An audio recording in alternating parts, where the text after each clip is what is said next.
What a day. I can't host a movie. Not on a day like today. You gotta fight Klingons and reprogram computers and talk to plants and travel through the multiverses and go into hell and then go into space and then go into the hood. I just need a day off.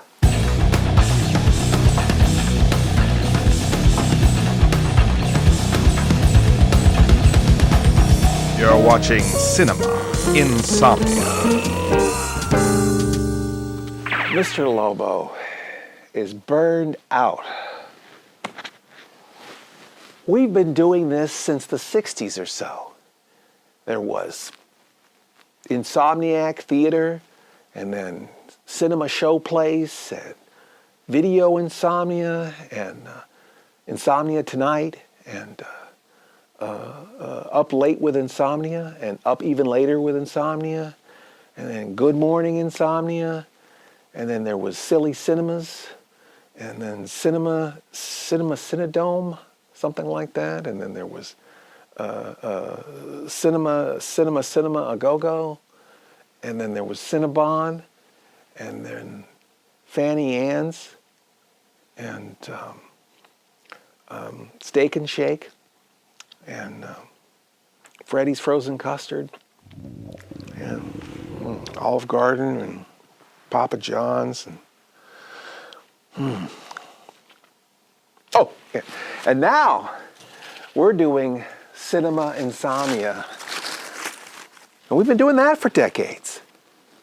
I mean, what's on tap for tonight, Miss Mittens? What kind of dreck have they got us hosting? Father of the Devil Bat's daughter? Are you kidding? Now look, Mr. Lobo can't do this, okay? It's unhostable. What do you mean? Well, I haven't hosted this exactly, but I hosted Devil Bat's daughter, and it was a travesty. It did not respect the canon of the original. I'm so through with this franchise. Ever since they were bought out by Disney. They weren't bought out by Disney. Well, I don't know why we have to put all this effort into a movie that wouldn't put any effort into itself. Not every Cinema Insomnia episode has to be Star Crash.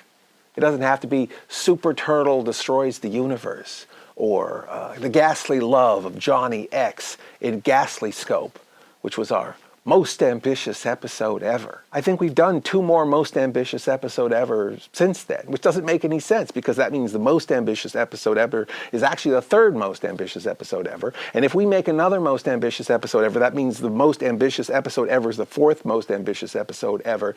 And then the 1st most ambitious episode ever is actually the 2nd most ambitious episode ever. And then the 2nd most ambitious episode ever is whatever that 2nd episode ever is, right? So, then that makes the 1st most ambitious episode ever the least most ambitious episode ever. If we're going to have a least ambitious episode ever, it should actually be a least ambitious episode ever. And if we make the least ambitious episode ever, then it will be forever the least ambitious episode ever. You understand? Everybody hates a try hard, I've seen other horror hosts. I see how they work. They just pop into the movie and then out to a commercial. They don't do all this folder roll that we do. Hi, I'm me. I have a cowboy hat. Here's a movie. Hi, I'm me. I have a top hat. Here's a movie. I've got a hat. I could do that. I'm Mr. Lobo. Cinema Insomnia is proud to present the first reel of tonight's feature, Father of the Devil Bat's Daughter, or something like that. Anyway.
Can you hear me? Can you hear me?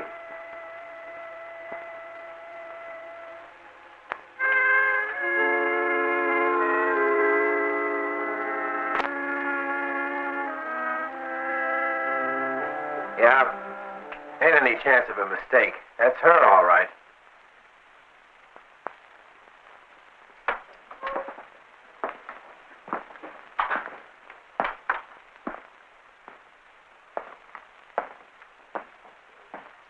Say, you picked her up at the station? Yeah, this afternoon. She got a 4:20 from New York. She wanted to be taken over to Carruthers' old place. When I told her Carruthers had been dead a long time, you'd have thought I'd slapped her face. And she asked who lived in the house. I told her no one did. Well, She wanted to go over there right away, so I took her. she have any baggage? Nothing but a hand grip. She talk any on the way out? Didn't open her mouth once. Okay, thanks. Sure, Sheriff. Night, Doc. Good night. I wonder what became of her grip. Come along, Doc. We're going over to Carruthers' house. All right. Oh, Henderson. Yeah? Tell the night nurse to go in with the girl. I'll be back in a little while. All right, Doc.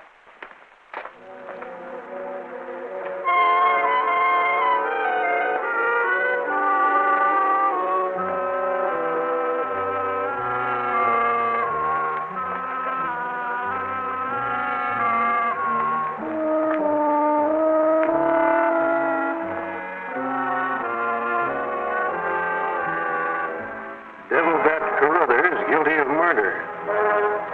Light the candle, Doc. Uh-huh. She left by the back door.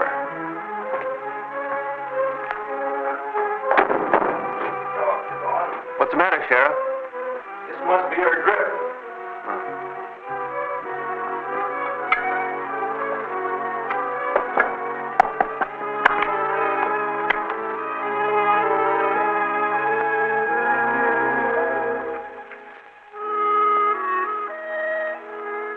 Nina McCarran, Glasgow, Scotland. It's our girl, all right.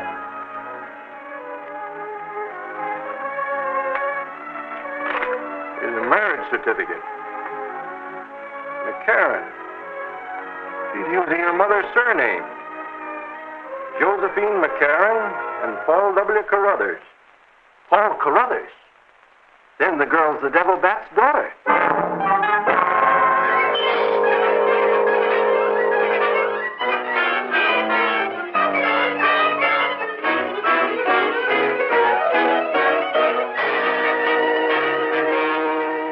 I'm worried, Doctor. There's been very little change in her condition since she was picked up last night.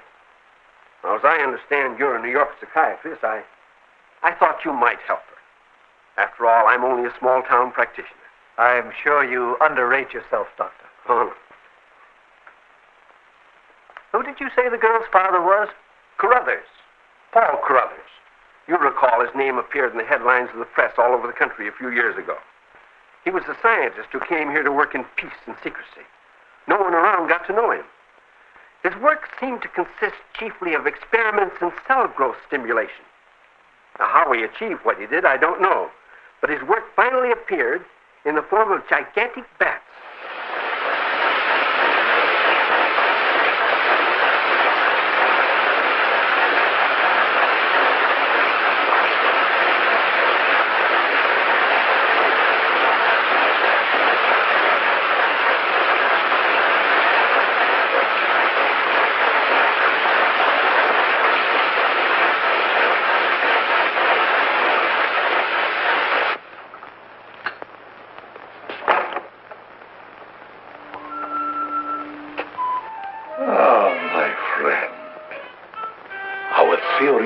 glandular stimulation through electrical impulses was correct. A few days ago, you were as small as your companion. And now look at you.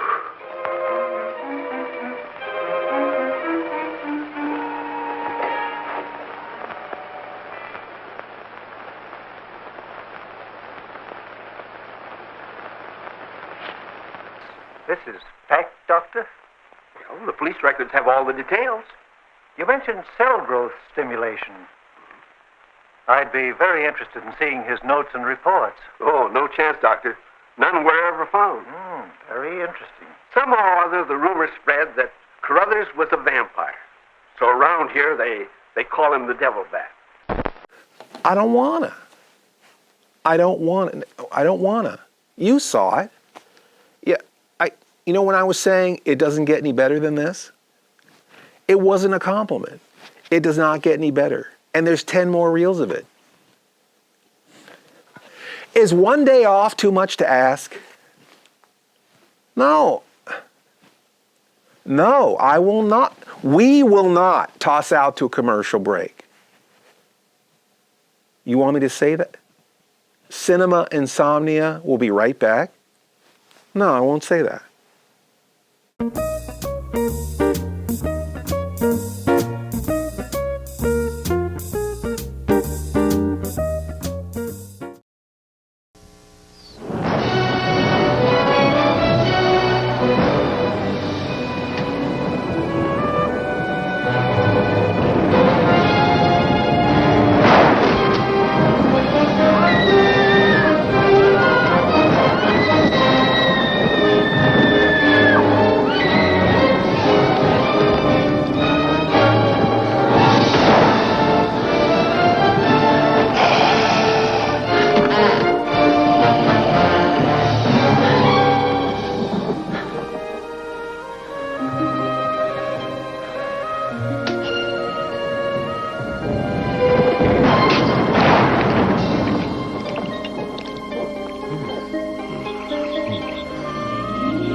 Can't be the real thing.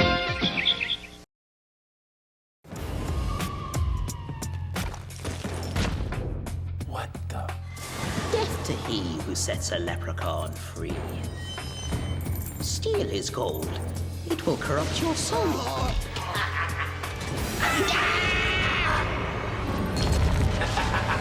Gotcha! Old town, here I come. There go Mac Daddy on that. He was a pimp, man. Say now he got his little hip hop thing going. Yo, Mac Daddy. Oh, you could be repping us, man. Get in. This is our shout out, man. You get no second chance. Oh, man. Oh! Mother's a waste of my time. Get out of here. What about Mac Daddy? This time somebody took something back. Kind of like Robin Hood. We're gonna be robbing in the hood. Unhand me gold, you thieving hoods. You got more loot than Tiger Woods. Shoot that woman! Find me gold in record time, or you'll suffer a hideous crime. You gonna try to kill me, or we gonna work together and put that leprechaun on ice? Flee while you can. The future's not good, for no one is safe. Now! Freeze, little still a move. From a lap in the hood. Left in the hood, come to do no good. Left in the hood, come to do no good.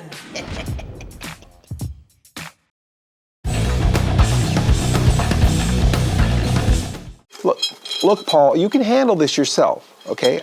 I don't need to do the, I've got a drink here. I'm trying to have a day off. I'm trying to relax. I got one straw that's too long. Other one's too short. I mean, this is the kind of stress I'm dealing with over here, okay?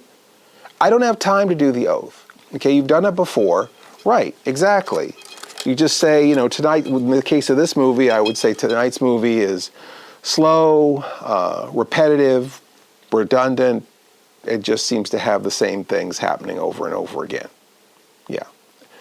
I'm going to have to ask you now to take the insomniac's oath. Please assume the position that you tell them that. Please assume the position. You do it yourself. Hold your eyes open really wide. And then repeat after Mr. Lobo. Actually, you'd have to repeat after Paul, is what you would say. And then, you writing this down? Because you always mess it up.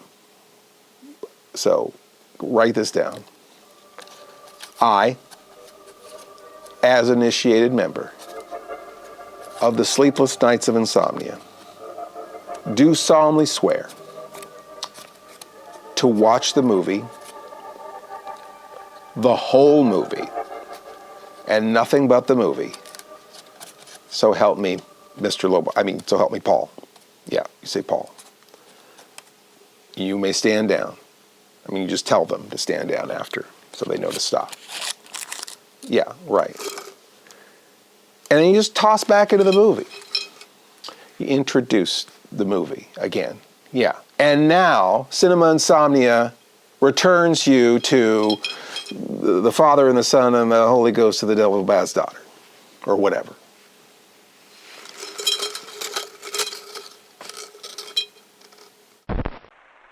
Hello, Nina. I'm Dr. Morris. I'm here to do all I can to help you. You've had a bad emotional shock. But that's all over now. There's nothing more to fear. You told the taxi driver to take you to your father's house. He drove you out and left you there. And you went very slowly into that dark, deserted house. You had no idea to whom you could turn for help.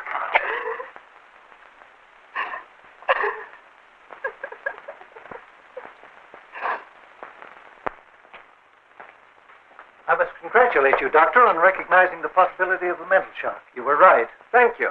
I would suggest that you put her up in a hospital for a few days. Give her a nice, cheerful room and plenty of rest. I'll drop by tomorrow and take a look at our patient. I'm sure she'll be all right soon.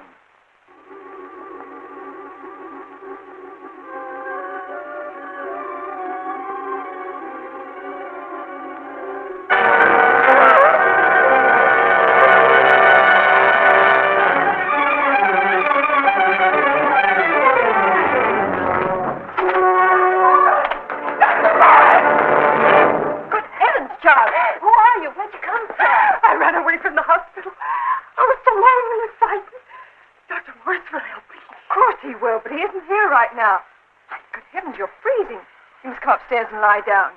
Call Dr. Elliot, John, right away. Yes, ma'am. Poor child. He was there in the room. I know it. I know it. You're safe here. Just as safe as you can be. Now you relax and go to sleep. Close your eyes. That's right. Now sleep.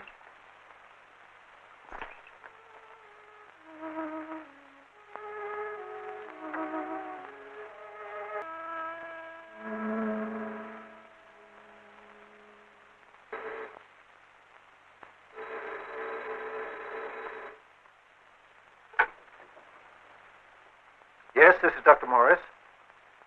Oh, hello, Ellen. I was just about to call you. Yes. Nina came to the house. Let me talk to Elliot. Yes, Dr. Elliot? Oh, I don't know of anything else you can do. Rest and quiet will help more than anything else. I'll see you tomorrow. All right. If Mrs. Morris insists. Good night, Doctor. Be careful, you'll break it. That Chinese walnut is supposed to have a soothing effect on your nerves. That's why I gave it to you. Don't throw it. Rub it. I'm afraid my problems can't be handled so easily. Can't you try? You were Chinaman, guaranteed it. Please, Myra. No whimsy. I'm sorry, Cliff. I didn't realize you were serious. Ellen's little interferences are becoming quite annoying. Really? This call was an example. A hysterical patient runs from the hospital to see me. So Ellen puts her to bed in our guest room. I say that's rather thoughtful. Turning our home into a sanatorium? It's her house. She can do as she pleases. Nevertheless, I find it very irritating. That's because you don't belong there. You belong with me. Ellen is honest enough to know, as I know, that you married her for money and position. Why don't you try and use some of your own advice? Stand on your own feet. Have confidence in your future. We could have a wonderful life together. I'll handle my own affairs, Myra. You're just trying it the wrong way, that's all. Stop it, Myra. If you love me. When I married Ellen, I had good reasons. Important reasons. I won't permit you or anyone to question them. It isn't necessary to question you, Cliff. It's much too obvious. We agreed long ago not to discuss the matter. I want you to ask Ellen for your freedom. I can't. I'm in no position for it, and you know it. I love you, Cliff, but it's come to a point where it's Ellen or me. Myra, you can't. It has to be. You can't do without me any more than I can do without you. We love each other. I'm stronger than you. Or weaker, because I can't stand it any longer. Myra, we're both a bit nervous, upset. You'll see things differently. Let me hear from you after you have done something about it. Complaining of nerves or empty promises won't be enough anymore. Good night, Cliff.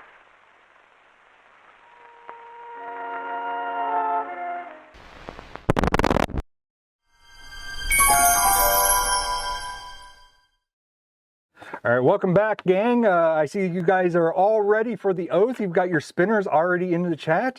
I've got my detailed list here that I had to take to make sure it's word for word exactly right. I promise I might screw it up once, I might screw it up twice, but 42nd time I'm gonna get this right. I've got it right here. So let's assume the position. Let me get the spinny dilly doodly up. There it is. All right, you ready? Wow, this is hard to read when you're doing this. All right. I, the sleepless nights of America, do solemnly swear to scribble mark the coffee stain, to buy a loaf of bread, get a stick of butter, pick up the laundry, so help us all. You may stand down. Wow, how does he do that? Let me turn this off and we'll get back to the movie. You still screwed it up.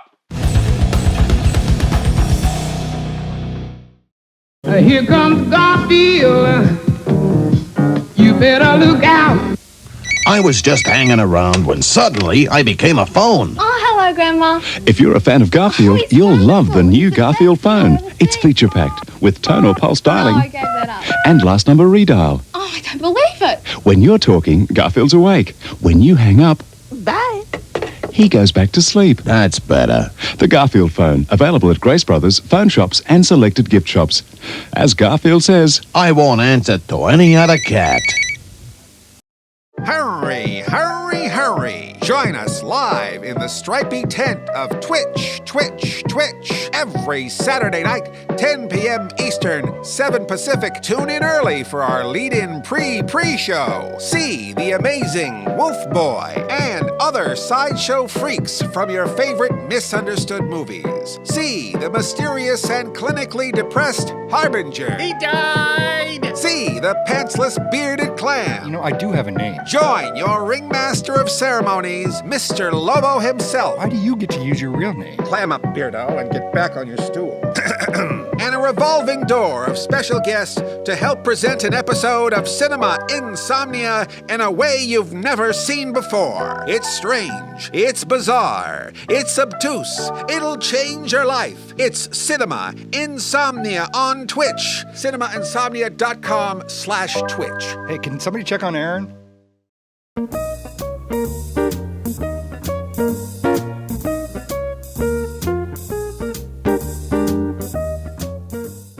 We're having our day off.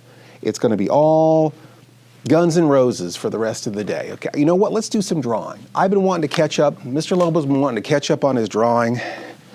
I'm going to bring the old drawing pad in here. Not for the show, not for the stream, just for myself, just for Mr. Lobo. Mr. Magoo is Lex Luthor? No, I don't feel like drawing that today. I think I want to do Edward G. Robinson as Mighty Mouse again. Yeah. Oh, what the? Some kind of interdimensional portal has just opened. I see two, you see him too? Two silhouettes are walking towards us. Wait a second. I'd recognize that bulk anywhere. Miss Mittens Kong. Oh, and she's carrying Miss Mittens Alpha. Hey, how's it? Oh, wait, you don't know who they are? Oh, Miss Mittens. Oh, these are alternate versions of yourself from other realities. Yeah, isn't that something? Yeah. Well, let me introduce you. Mittens. This is Mittens. Mittens. Mittens. Okay, everyone's acquainted. Okay, and so what are you guys doing here? This is highly unorthodox. Okay, you're confusing the heck out of Miss Mittens. All right? Did the space women authorize this? John Stanley signed the order. Circled and underlined? Look, I don't have time for this, okay? This is Mr. Lobo's day off. There's a sanctity of a man's day off. Don't you understand? Gotta go to the past? The fate of the universe. You know, I would have believed the fate of the world, okay? You played your hand too big. Fate of the universe? Come on. Fate of the universe, Mr. Lobo's tailpipe. Seriously.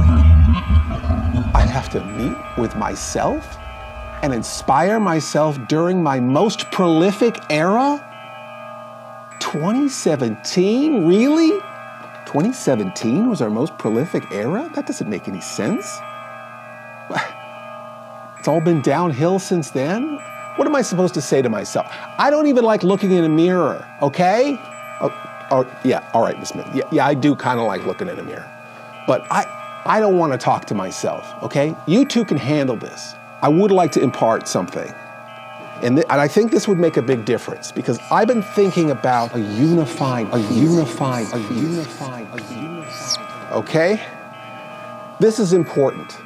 Okay, if I knew this back then, I think it really would make a difference. Creativity is symbolized by this. There's no beginning and no end to it. Art, creativity, it's endless, okay? It's an impossibility for everyone to understand all of it because it's so huge. So entertainment is a format. It's a focus. It's the frame around it. But it can't go around all of it. Like the box isn't around all of art and entertainment because it's impossible to contain all of it. What entertainment does is it's a box that frames part of it. X marks the spot. And this right here is where we communicate to the audience. This is how the audience understands part of the infinity that is creativity. So that is Mr. Lobo's unified art and entertainment theory, okay? I'm gonna tear this off. And Miss Mittens Kong, I know you can't fold, so I'm gonna fold this up for you. Miss Mittens Alpha, I already knew you couldn't fold either. You don't have hands. All right, so I'm gonna fold this up like that, and like this, all right? And like this, and like this, nice and neat, okay? All right? Okay, and you give this to my past self, okay, in my absence, all right? You take that. All right, Miss Mittens Kong, Mittens Alpha, okay, get the heck out of here, all right? Leave me alone, all right? Leave me in peace. I gave you the unified theory. Give it to my past self, all right? Just get the heck out of here. But do I want anything? Do I want anything from the... Yeah, pick me up something. Something nice. But don't mess up the space-time continuum. All right, now get out of here. Don't let the portal hit you or the good Lord split you. I'm sick of this, Miss Mittens. Finally, they're gone. At least, they didn't ask me to introduce Reel 3 of Father of the Devil Bat's Daughter. Let's get back into some light drawing here.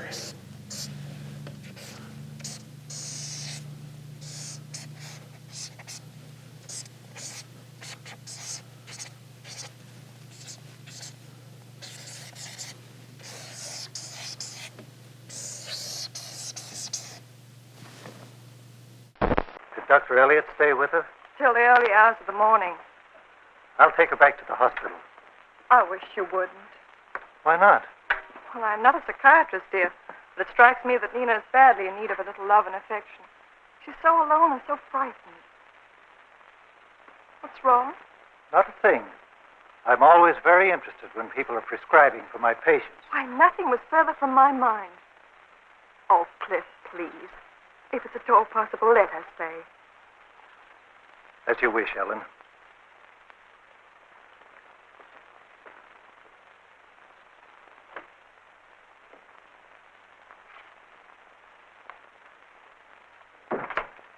Good morning, Nina.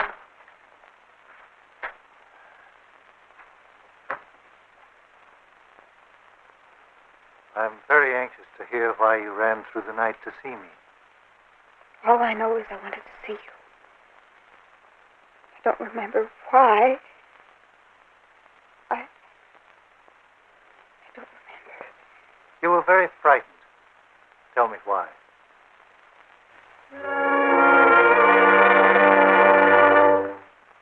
Were you ever in love, Nina? Not seriously. Where were you during the war? In England, working in a government office. Were you there during the bombings? Yes, but I got through them all right. Not a bat, Nina. It's a bird. My father! Look, Nina. Look.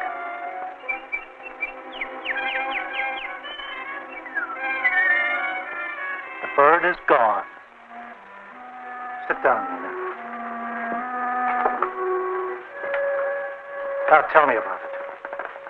Why did you think that bird was a bat? And why did you mention your father? You must tell me, Nina. Now I remember. Go ahead, Nina. You mustn't be afraid. My father was a Romanian. Came to Scotland, married mother. When I was 4, he left us. Soon afterwards, my mother died. Do you remember the circumstances of her death? She died of some sort of an anemia. But people said father killed her. Why did they say that? They believed it. They were always telling stories of demons and vampires and witches who lived in the forests and moors. They said my father was a vampire because he experimented with bats. For a long time, I believed those stories, too. I used to dream of him as a bat. I would be flying beside him.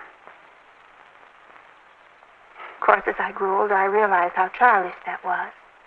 And what happened when you went into his house? In the laboratory, I found an old newspaper saying that he was a murderer. Yes? I suddenly felt I wasn't alone anymore. That he was somewhere in the room with me. I even thought I felt him touch my cheek. I ran. That's all I remember. It's all very simple, well, Mina, now that we have the key. You went through an extremely trying and emotional time during the war. Instinctively, unconsciously, you were looking for help and turned to your father as a last resort, only to find that he was dead and a murderer. The newspaper referred to him as a devil bat. That made the conditions exactly the same as at the death of your mother. The child fears of your father returned with a rush. It even blacked out your reason to the extent that you thought he was in the room and that he touched you. He couldn't possibly have been in that laboratory because he's dead. You understand that, don't you? Yes. The dead do not return to us. They cannot influence us in any way. Why, hello there. Whose little dog are you? Nobody.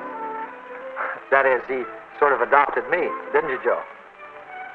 Oh, I'm sorry. I'm Ted Masters.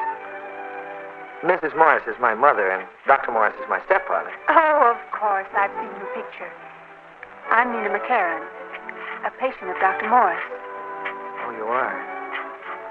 Well, it's been a pleasure, Miss McCarran. Come on, Joe. Come on up. Come on up here.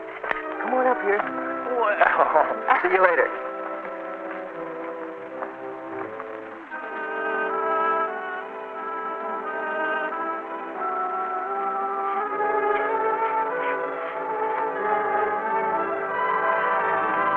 Isn't anyone gonna welcome me?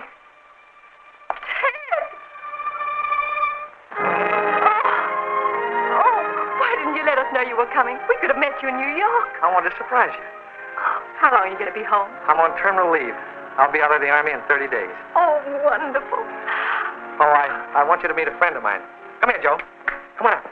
Oh, I picked him up on Toronto. We've been pals for over a year now. Hello, Joe. Well, hello there. How do you do, sir? You're looking fine. Army life evidently agreed with you. Yes, sir. Oh, by the way, who's the girl in the garden? Don't tell me she came with a house. She's a very sweet girl, but I'll tell you all about her.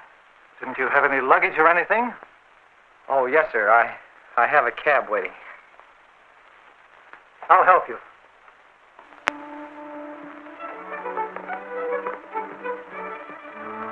Oh, beautiful. Let me guess. Ted. Right. Very nice. Almost as becoming as your uniform. Almost. I got news for you. This is the best uniform in the world. Well, look at that shirt. It won't wear. Isn't that wonderful? Say, when are you leaving, Ted? Leaving?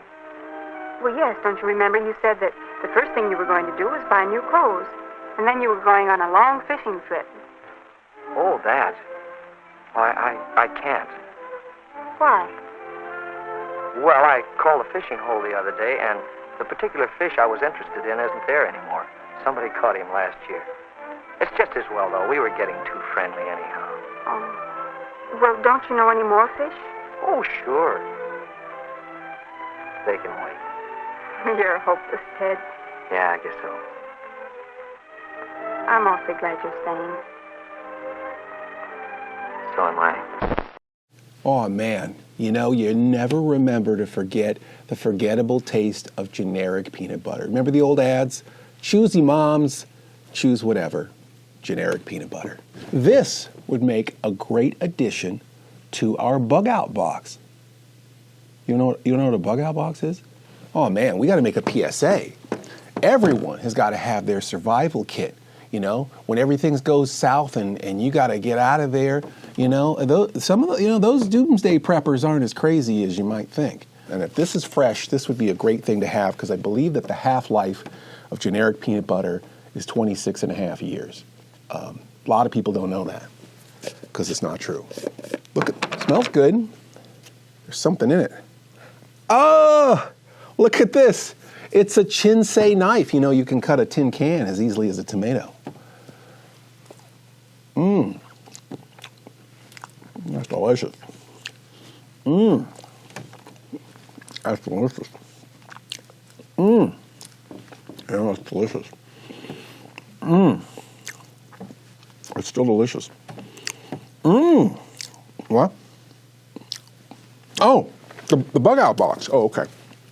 Put that back in there.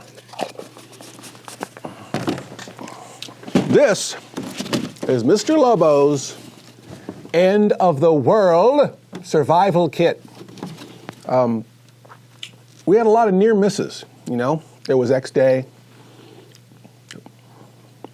There was 1999, Y2K, 2016. You know, the end times, they used to be so much simpler, you know. I don't know why all these end-of-the-world deals just fall on their keisters. I mean, remember the threat of Biff's 1985? 19XX was scary. Not quite as scary as 20XX. We had Judgment Day Eve, and then Judgment Day, and the day after, and the day after that, and the day after that, and Doomsday. Doomsday 2.0, Doomsday Light, Doomsday Zero Sugar, the Velociraptor. Remember that one? That was a good one. 2020 was rough. There's 2021 and 2022 and 2023A, 2023B and 2023C. 2023D. 2023 was nice. It really was. It's a good year. Yeah. 2023F though. Whoa, man. And, you know, 2024, et cetera, et cetera. The Quickening was disappointing. Yeah, The Quickening was really disappointing. But anyway, most of the end of the world things are all disappointing. Can't the world have the good taste to end? That's what Mr. Lobo wants to know. So we got our peanut. Ooh, let that lid to fall off there. Delicious. Anyway, we'll just take a peek in here. See if there's any room for, some yellow flavored soda and possibly some rehydrated grapes, you know. Yeah, and some bread rings that have turned to dust or ash or sawdust or something. I don't think they were really bread. Wait a second. This whole box is lined with old parchment paper or some kind of discarded, maybe it's one of my old cartoons. Here we go. What is this? Hold on. This is Mr. Lobo's unified theory of art and entertainment that I gave to myself in the past. You know, no matter how many times you give information from the future to your past self, they never listen. If a portal opens up and a 2-story plant gorilla gives you information about the future, you take it to heart. Kids those days.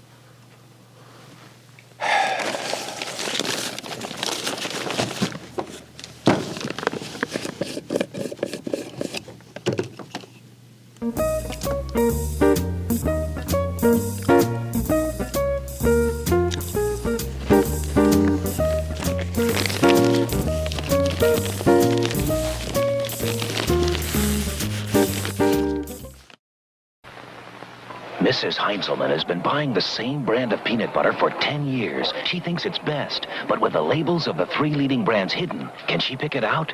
Which one do you prefer? So you buy Jif? Oh. Do you buy Jif? No. Why did you pick Jif? Because it tastes the best. It really did. It tastes like fresh peanuts. I'll give you a free jar. You can have your regular brand or you can have Jif. I think I'll take Jif. You got it. Okay. More and more choosy mothers choose Jif.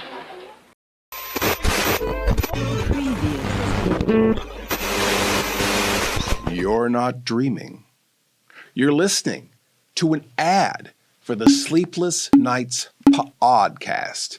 Join me, your host, Mr. Lobo, and my pantsless co-host, Paul from Besto TV, as we talk about the strange. You've heard of Die Hard in a Building. Die Hard. Die Hard in an airport. Die harder. Die Hard on a boat. Under siege. Die Hard on a bus. The bus that wouldn't slow down. But no one's ever seen Die Hard in a podcast. Interview the Weird. As you know from seeing the film, the zombies never quite get to the prom. Not quite, no. Your dates are here. The good news is your dates are here. The bad news is they're dead. And kick off our sandals and game like a couple of regular guys. Ace of spades.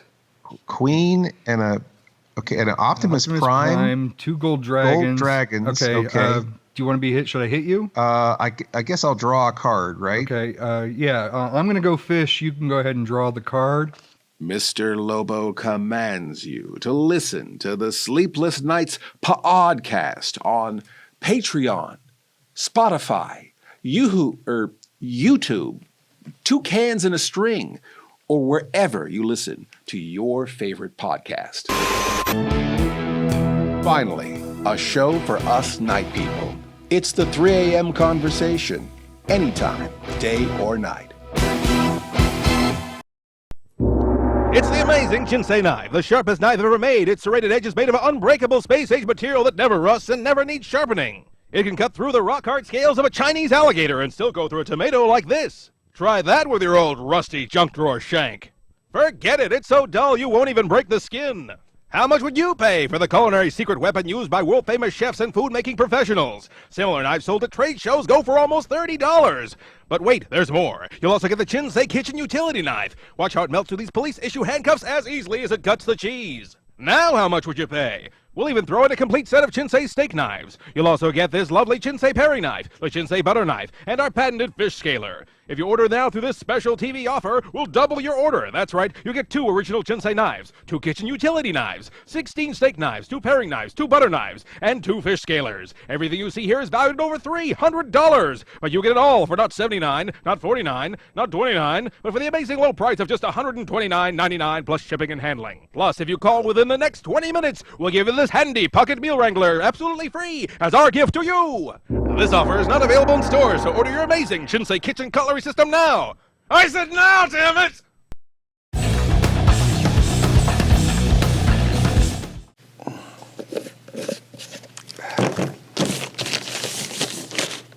Oh, Miss Mittens, did you notice this huge bucket down here? Oh my, oh, Miss Mittens, look, it's all the hats. Wow. Now where are the men without hats? Okay, well, we'll get them all together. Oh, there's helmets and, oh, look at all these. Wow, look at this, Miss Mittens. It's a cowboy hat. I can be a horror movie host. Howdy, partners, I'm your horror host. And now, reel 4 of the daughter's father's grandpa's bat's daughter's father's mother. Yee-hey! I'm afraid you have no choice, Ellen. Ted must be sent away on one pretext or another. He and Nina seem to be enjoying each other's company so much. Why, I never saw her smile until he came home. Ellen, that is precisely the reason. Can't you see they're falling in love? Of course, Cliff, but why not? Do you know what you're saying? How can you be so quick to throw away your son's happiness? And for a girl you don't even know yet. Oh, that isn't true. I do know Nina. Then perhaps you'd better take over her case. For I admit very frankly, I don't know her. Oh, please, Cliff, don't. I only meant an intuitive feeling. Then I advise you not to trust it. All right, Cliff, I'll do as you say. I know Ted is planning on joining a law office in Boston. I'll try and hurry him. You'll be glad later, dear. Perhaps you're right. I'm leaving for Boston tomorrow, but I'll be down every weekend. That is, for a while, anyway. After all, I'll expect my wife to live there. She'll marry me. You shouldn't ask that, Ted. You don't know enough about me. You haven't known me long enough. I I'm not well. I know all about you. Mother told me. It doesn't make the slightest difference. I love you, Nina. Will you marry me? Oh, Ted.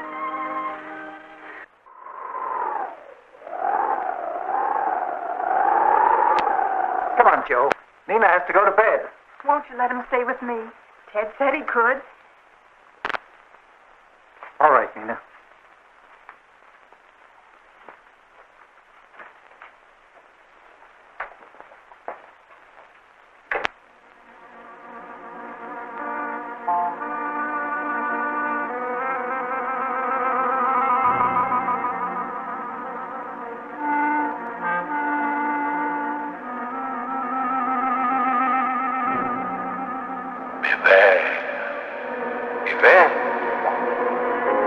Beware of the big green dragon that sits on your doorstep.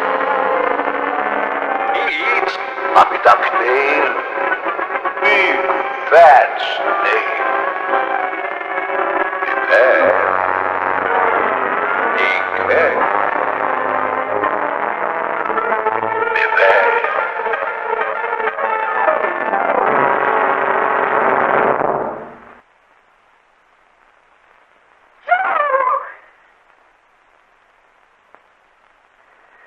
Nina!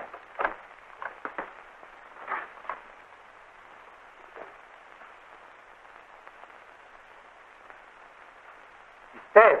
His throat has been pierced. How did it happen? Let me see your hands. Why did you kill him? Why? I don't know. Last night there was a bat at the window trying to get in. I heard my father's voice calling. That's nonsense, Nina, and you know it.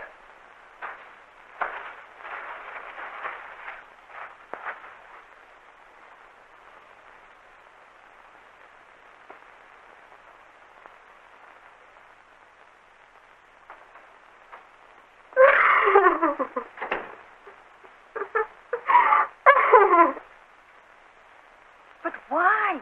Why did she do it? She thinks it was her father's command. She imagined she heard his voice, but he is the shadowy something that's been living in the room with her. The vampire fixation is now complete. She believes her father can possess her at will, and that she must obey him. And there's nothing you can do for her? Certainly, Ellen, but the mind is a peculiar and complex thing. Progress is slow, cannot be hurried.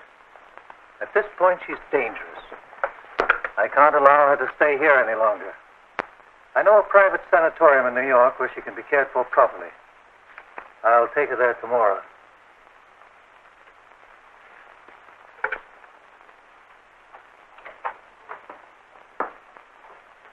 Nina. Nina, dear.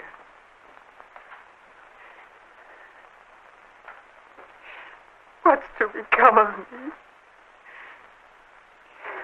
I wish I were dead. You mustn't blame yourself. Why, you meant no harm. It's such a beautiful day. We'll have breakfast on the terrace together. Then we'll find lots of things to take our mind off it. Oh, I didn't think there was anyone as good as you in the whole world. Don't cry, dear. Don't cry. You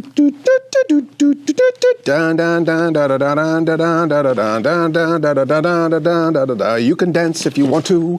You could leave your friends behind, but your friends won't hats. Look at that, the portal again. Wonder what's going to happen next. Oh, it's Miss Mittens Kong and Miss Mittens Alpha. Hey, you're back from your mission. You guys look like you just took on the world. You did? Did you see me in the past? You did? Well, did you give him this? Because everything still sucks. Yeah. You gave it to him? Did you explain Mr. Lobo's unified theory? You didn't explain it. You just handed it to him? Well, of course they didn't respect it. Everything's still terrible, though. What do you mean it's not? Everything's better for everyone else in all of existence. Just a little worse for me? This is why this was important. Okay, all right. Well, I guess mission accomplished, I guess. Made the whole world better for everyone else. Did you at least bring me something? Thanks. Smells good. Ooh. Grilled cheese? Oh, they didn't cut the crusts off. I guess that's okay. You could bring me a drink at least.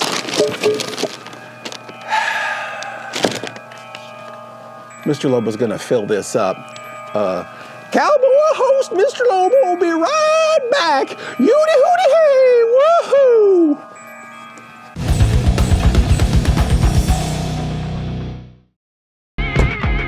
Let's fuel up before hitting the road. But first, coffee.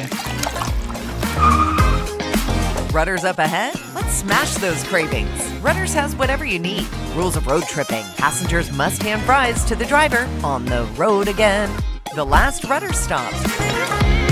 Over 500 beer options. Can't forget the friendly faces. We're going where you're going. Rudders. Why go anywhere else?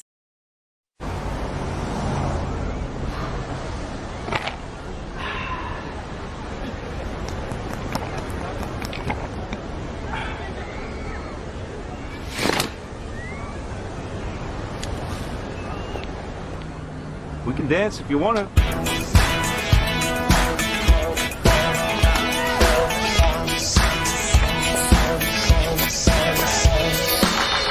can dance if we want to. You can leave your friends behind, 'cause your friends don't dance, and if they don't dance, well, they're no friends of mine. Say, we can go where we want to. It's a place they'll never find. And we can act like we come from out of this world, leave the real one far behind. We can dance, dance, dance.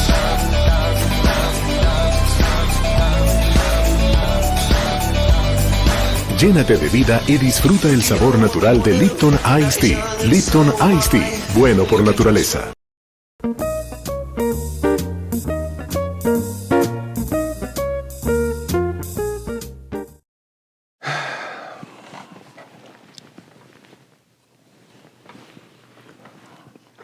I don't know, Miss Mittens. Mr. Lobo has to eat something more significant, more substantial than just peanut butter. You know what I'm saying?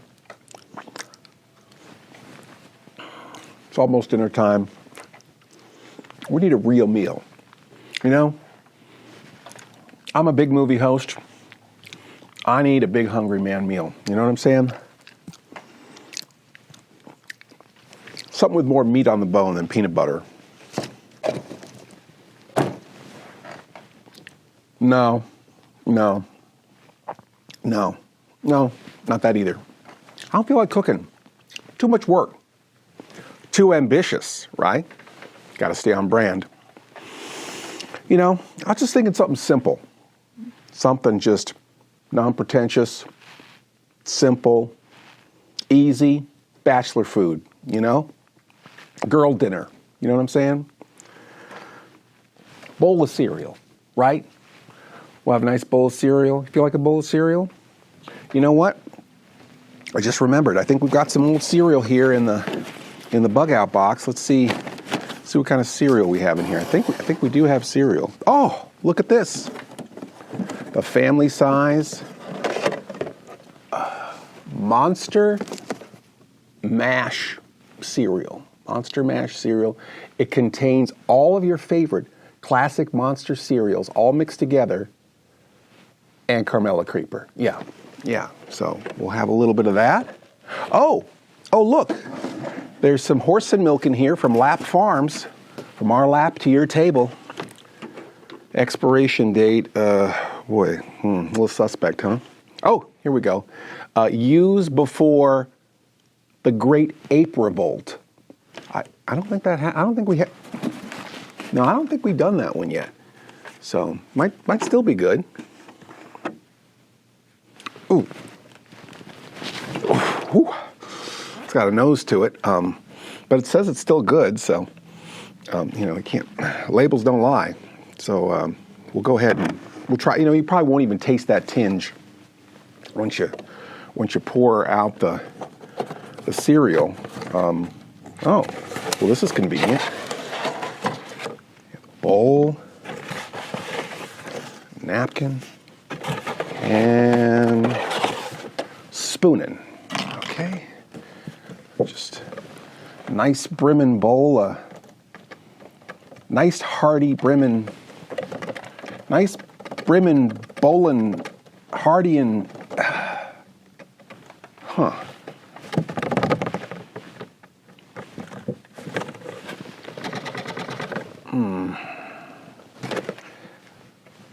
Jeepers, Miss Mittens.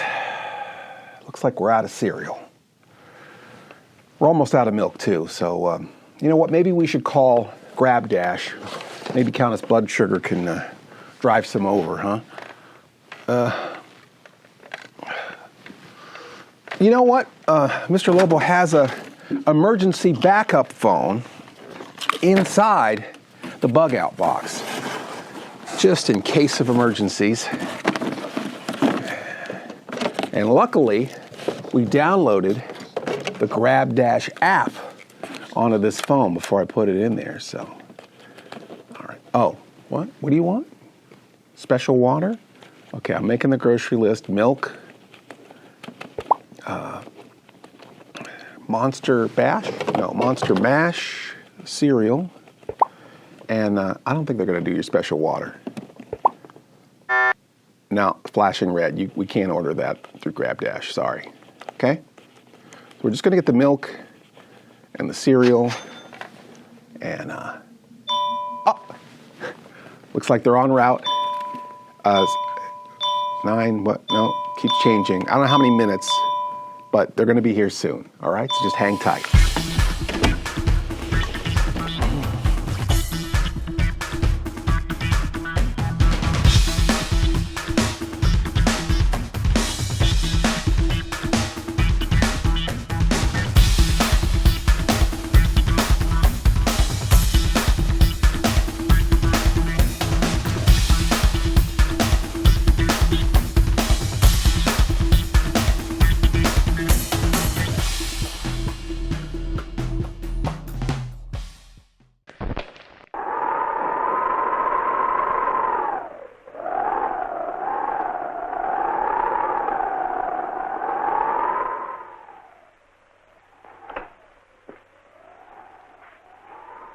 Nina, you promised to go to bed.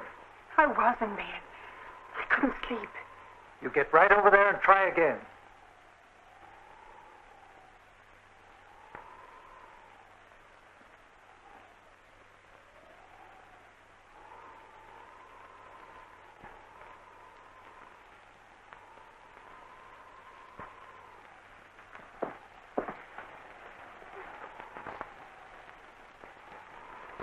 No wonder you couldn't sleep. Why did you take this from my desk? Well, you were reading it. I thought that... I have forbidden you to read anything but what I prescribe. You're going to have to make up your mind to obey me, Nina. Yes, Doctor.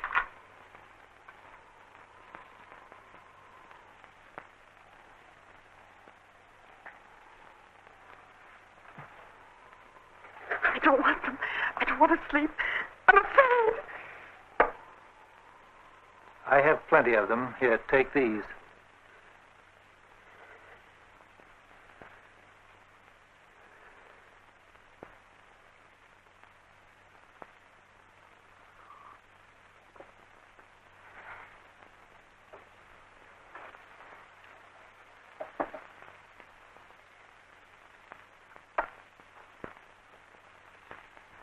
Good night, Nina.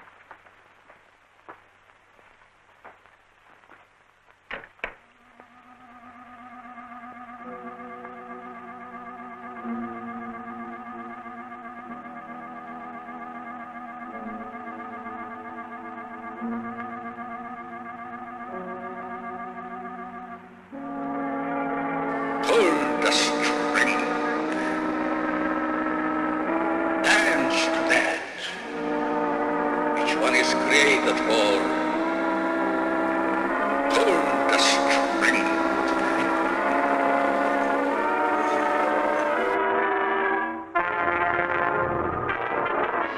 longer on your way.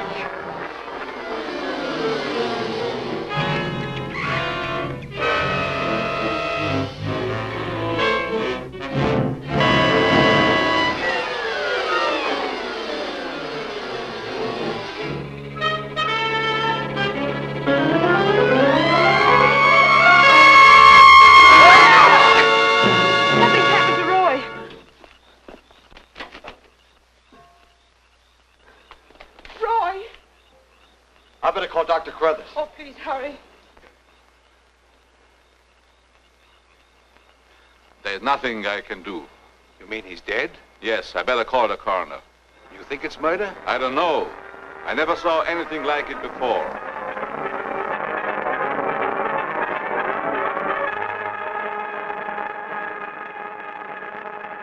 Tonight you have work to do.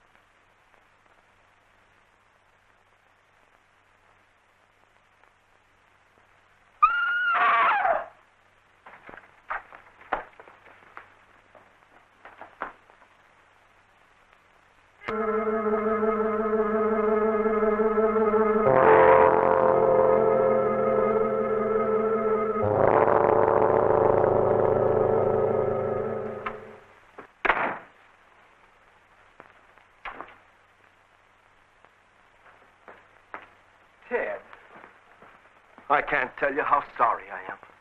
Thank you, sir. I'm just waiting to see Dr. Morris. He'll be glad you're back. He's taken it very hard. Where's Nina? In the county hospital. Thank you, Doctor.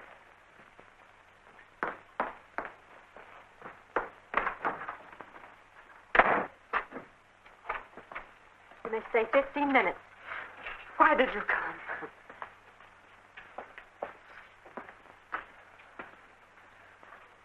Tell me you didn't do it, Nina. You couldn't have. It's true, Ted. I loved your mother as much as if she were my own.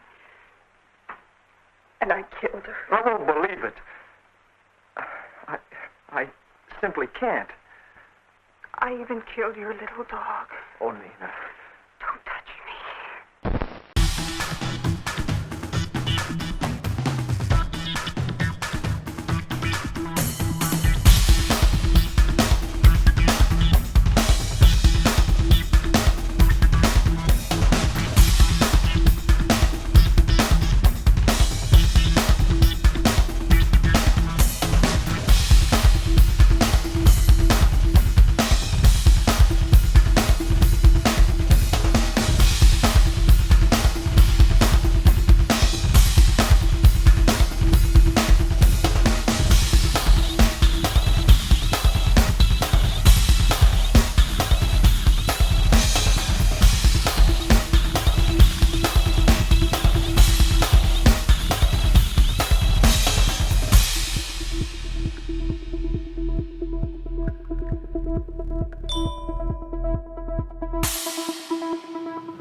Sweet maple walnuts. It is raining cats and dogs out there. God, I'm glad I don't have to drive in that. Boy, I hope Countess blood sugars get safe going home. That is miserable, miserable weather. I mean, it's torrential rains out there. Glad I didn't go to the store. I'm so glad, so glad. Can you imagine if we had to drive in that? What a mess that would have been. Anyway, we got the goods. The Monster Mash cereal, of course, combination of all your favorite classic Monster cereals and Carmela Creeper. So I'm gonna pop the top here on this, and it seems like it's already open. Wait a second. Hey, you ate my cereal. This is why it's important for you to always tip your drivers. Okay, well, that's not enough. We're gonna have to make our own Monster Mash cereal. Yeah, we have cereal. Yeah, we just don't have it all ready put together. And you could do this at home. In fact, if this were coming out of Reel 5, Miss Mittens, this would be like the snack bar segment anyway, right? And now it's time to resurrect our snack bar segment with a treat based on tonight's feature film. And you know, a mixed up mashup of cereals would be perfect for a mixed up mashup of a movie if that's what we were showing, right? Yeah. So anyway, the first thing you need is a bowl and a spoon and some horse and milking, and then you just empty out your cupboard with all your favorite cereals. We've got several. I think, Frank, could you get the Frankenberry, please? Glagonar, could you get the Frankenberry? All right. Thank you. All right. Jeez. All right. So Frankenberry. All right. So a little bit of Frankenberry. And, Fruit Brute. This is Mr. Lobo's favorite monster cereal.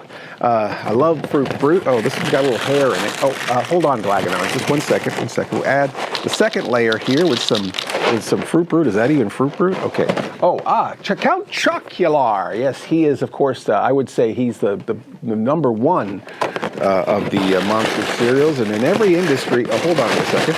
In every industry, there's a big three, and there's your third place winner right there is Boo Berry. So a little bit of Chocular next, Count Chocular, and Boo Berry is Boo Berry next. That one could go in there, and that's for your. That'll mix up nicely with the rest. And okay, well, slow down a little bit, would you? Carmella Creeper. Well, you see, Carmella Creeper. Hold on a second. I always deface the Carmella Creeper box because you know why? I know I have her with the Mr. Lobo mustache, but you can see underneath that she's just a club kid, right? She's got her DJ stuff on, and she's just, she's supposed to be a zombie. A zombie, really? I mean, we got classic monsters like a Dracula and a spooky ghost and a wolf man. You know what goes with that? A witch, okay? I defaced this to make her look like a witch. Why, you ask? Why? I'm glad you asked. It's because the flavor of the cereal, okay, not only is it an obvious classic monster for Halloween time, but the flavor, and not pandering, but the flavor of the cereal is caramel apple. Can you think of a spooky character who's both known for apples and liking apples and candy? Witches, right? So anyway, so they just need to get the memo, wake up, and smell the obvious. Lucky Charms? Glagonar, is it? I guess he's a leprechaun. They had like 7 leprechaun movies. And oops, all berry. Glagonar, could you stop, please? Too much, Glagonar. Zucaritas, hold on a second. Honey wheats. Glagonar, please stop. Slow down. Stop. Glagonar. Okay, hold on a second. I don't even think we could. Okay, a little bit of this. That's it. Okay, grape nuts. Okay. Well, that might make it a little healthier. Actually, this is a good. This one's really good. The Rudolph. Okay, we'll do the Rudolph one for sure. Okay, the rest of these need to go. All right, make some room here. All right, here we go. So now we've got our mixed up Monster Mash cereal, and you just add milk, and you are ready for a mixed up cereal delight. We call it suicide. It's like when you mix up all the soda flavors at the soda fountain at this fast food. So without any further ado, why don't you make yourself something mashed up and mixed up during tonight's intermission. We had this the whole time?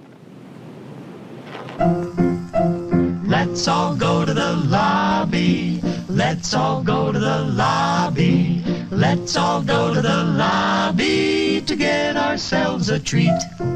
Delicious things to eat.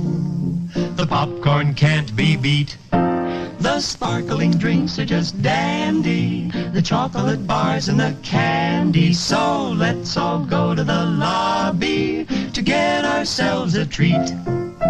Let's all go to the lobby to get ourselves a treat.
Wow.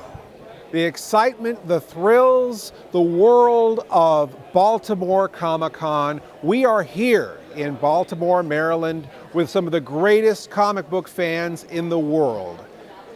But we're not going to talk about comic books today. We're going to talk about Mr. Lobo, as we explore Mr. Lobo Does. Mr. Lobo Does.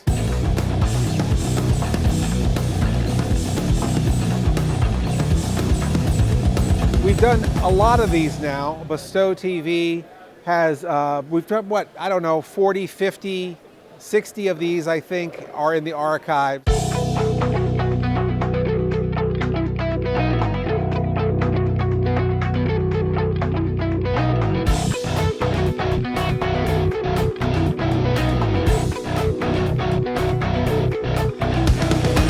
Sounds like it's a great show.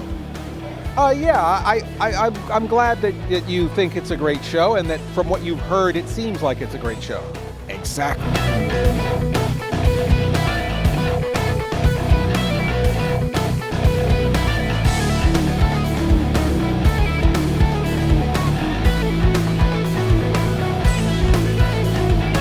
Maybe something else would be good to see.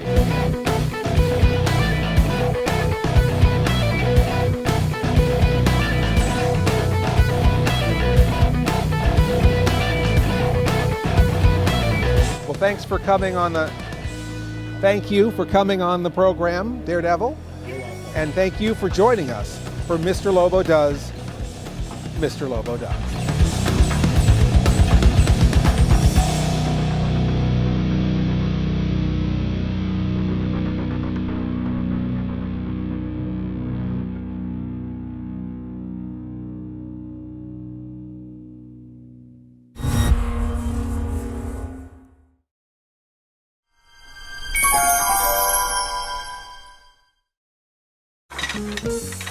I can't host a movie. Not on a day like today. You gotta fight Klingons and reprogram computers and talk to plants and travel through the multiverses and go into hell and then go into space and then go into the hood. I just need a day off.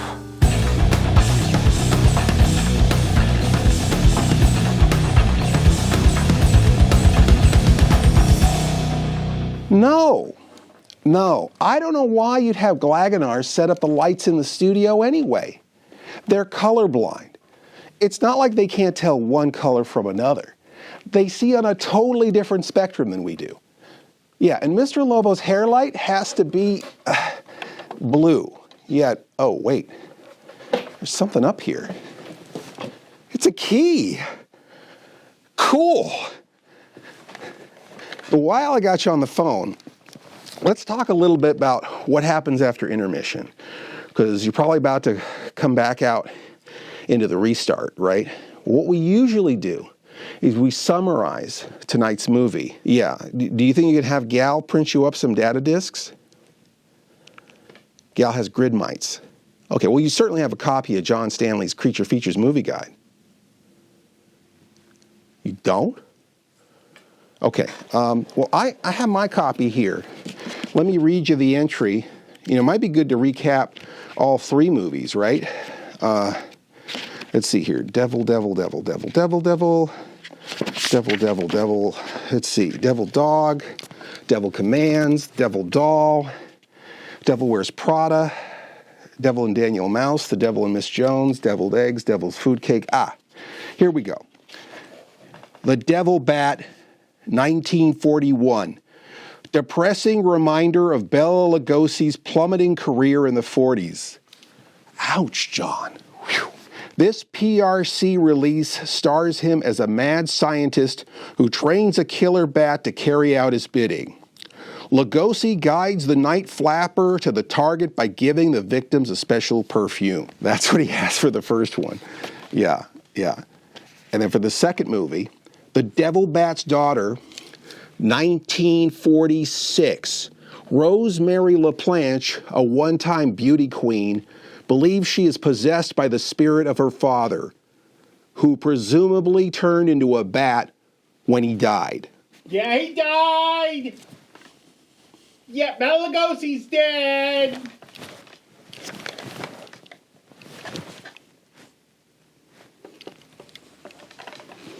Sorry about that. This sequel to The Devil Bat is borderline horror with whodunit overtones.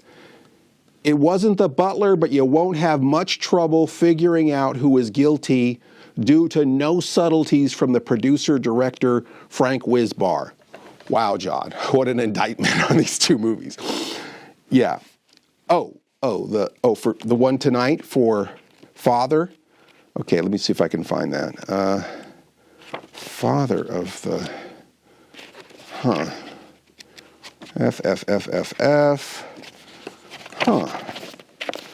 Father's Day, Father Dowling Mysteries, Father of Goku, Bardock, Father of the Bride Part 2, Father of the Bride of Frankenstein. I don't see anything, not a darn thing, on Father of the Devil Bat's Daughter. Yeah, maybe in a newer edition. You know, I might be able to find another copy of John's book here, a newer one that I can call you back and, you know, for tonight, why don't you just freestyle a summary of the first half of tonight's. Actually, on second thought, do not freestyle anything. No, don't freestyle anything. Just toss back in the movie, you know. Cinema Insomnia, I don't know why I'm talking like John. Cinema Insomnia proudly presents the second half of tonight's feature, Father, the Son of the Holy Devil Bat's Daughter. Right. I said get out of here.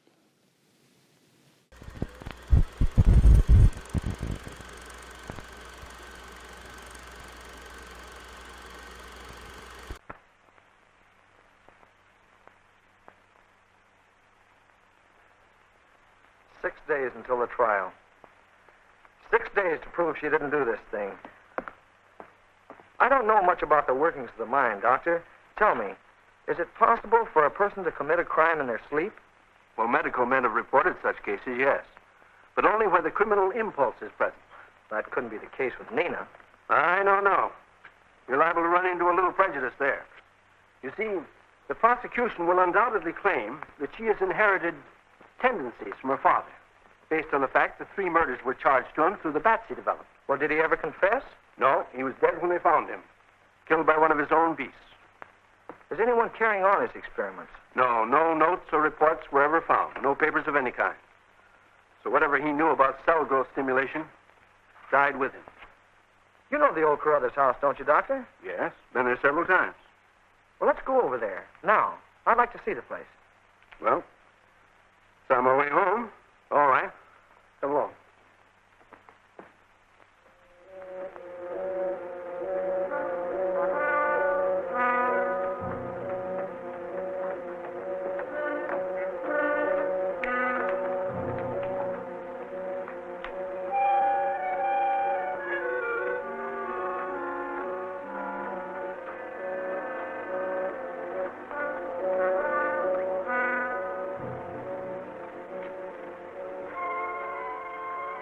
Devil bat.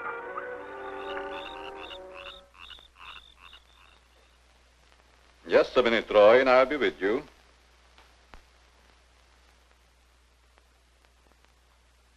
That's it, all right.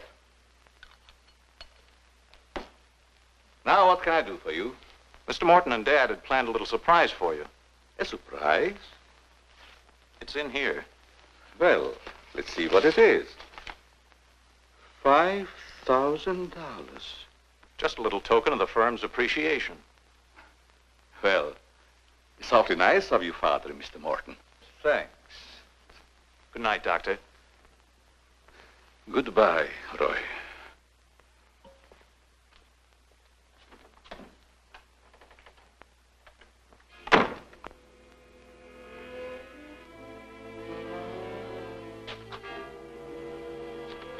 Lovely check, isn't it, Doctor? They are wealthy because of you. You made them rich, Doctor.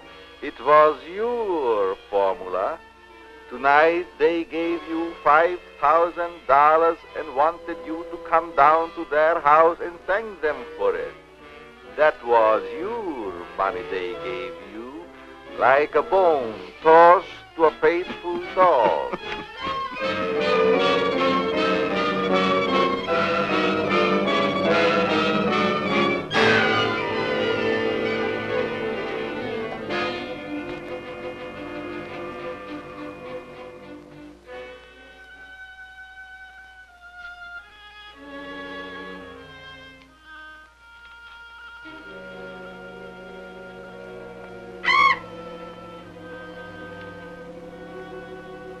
Good. You have not forgotten. You hate this strange oriental fragrance, even while you sleep. Just as you did before I made you big and strong. Now, if you detect the fragrance in the night, then you're fully awake. You will strike.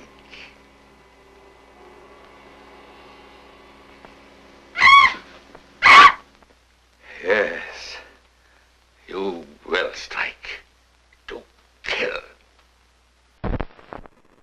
You know, yeah, we just keep those with the kumquats. Yes. Coming out soon? Coming out of the movie? Yeah. Yeah, could you hold on a second? Yeah, hold on just 1 second.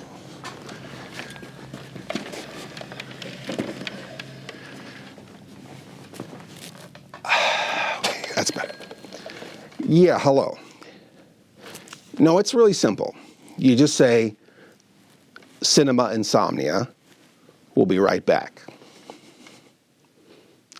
No, not cinnamon sodomy. Cinema Insomnia. We'll be right back. Like that. No, you don't have to say it angry. Just don't say the wrong words. ¡Saca el tigre que llevas dentro con sus caritas! Tienen mi fórmula secreta, turbo cargada de energía para ganar. ¿Quieres ser parte del equipo? ¡Riquísimas!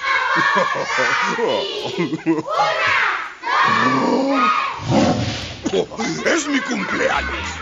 ¡Y los regalos son para ti! Es muy fácil. Busca las bases en los empaques marcados.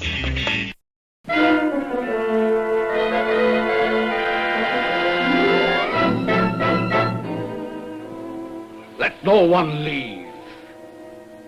Move only at your peril.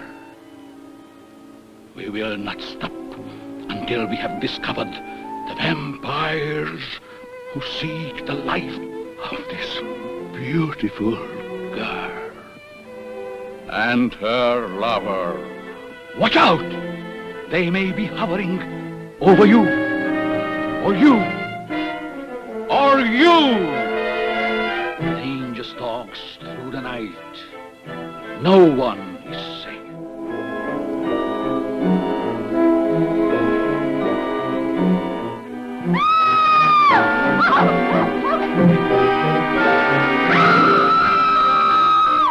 Scourge of mankind, they shall be found. I hereby summon to this place next week every person within the sound of my voice. You shall be judges of this eerie conspiracy. Here we shall meet Lionel Barrymore, Elizabeth Allen, BELA Lugosi, Jean Herschel, Lionel Atwill.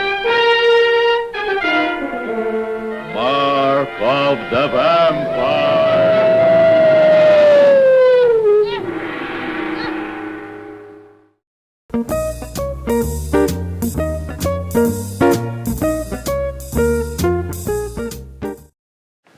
Miss Mittens, Mr. Lobo has scored the perfect Reel 7 girl for Paul's presentation of tonight's movie.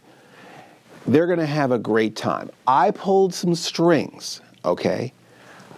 I got my old colleague, world-famous horror movie host, Elvita, Cheese Hostess of the Dark, to agree to come on the show and be our Reel 7 girl and introduce the next reel of tonight's feature.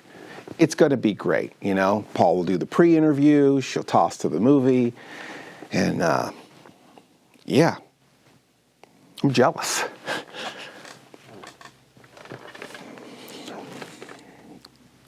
I mean, why don't I get to talk to her? I mean, she's my friend, you know.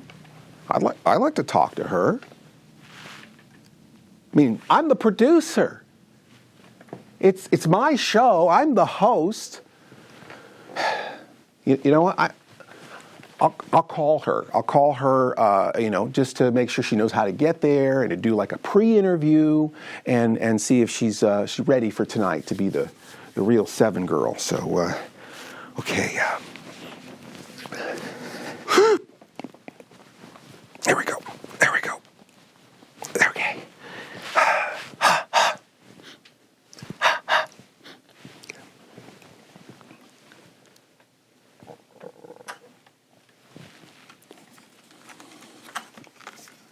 Too phallic.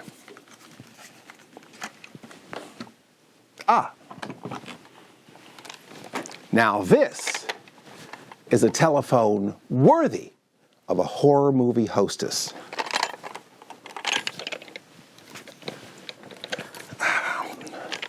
See if I can remember that number from the back of the cereal box.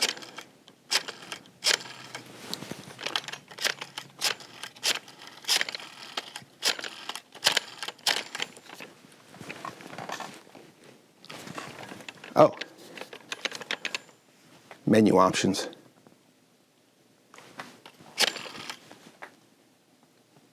Okay.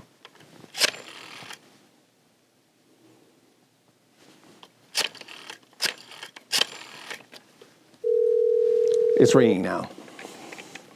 Hello, darling. It's that gal with the cheddar that makes your noodle taste better. That's right.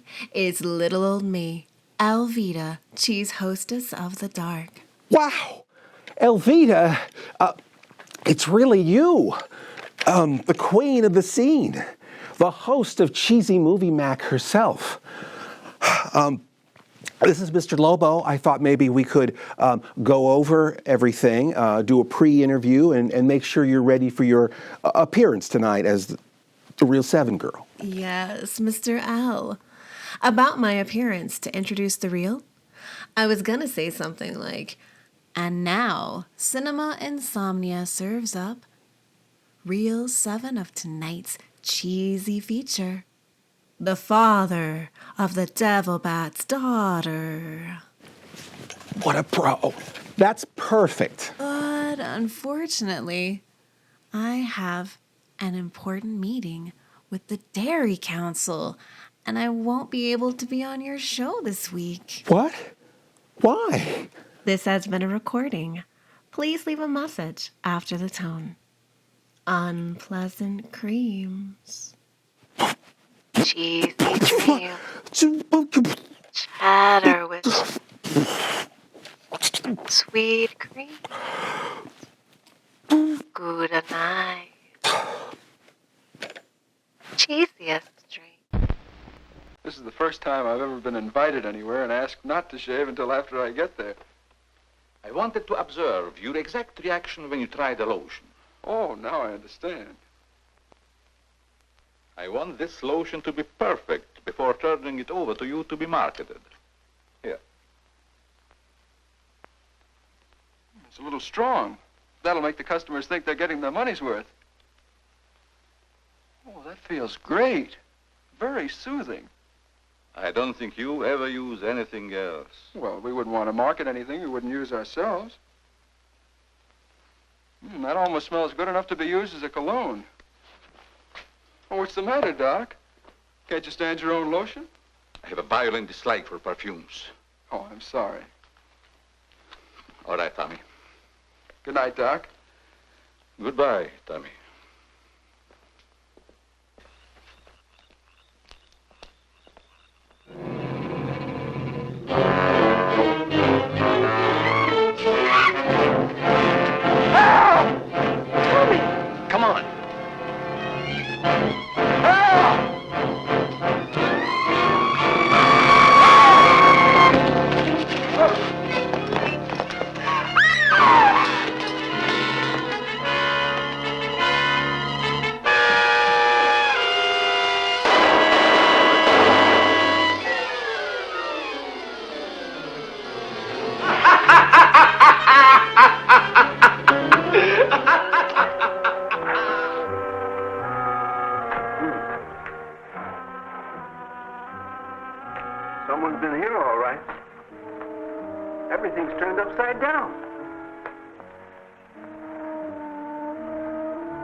Ted, someone's made a very thorough search here.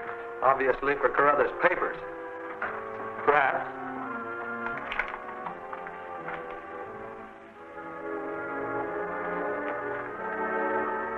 Well.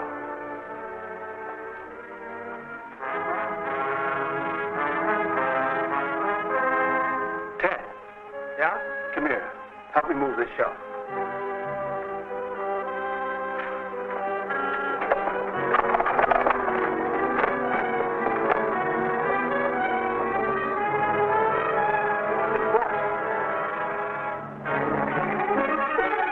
Why, everything's gone.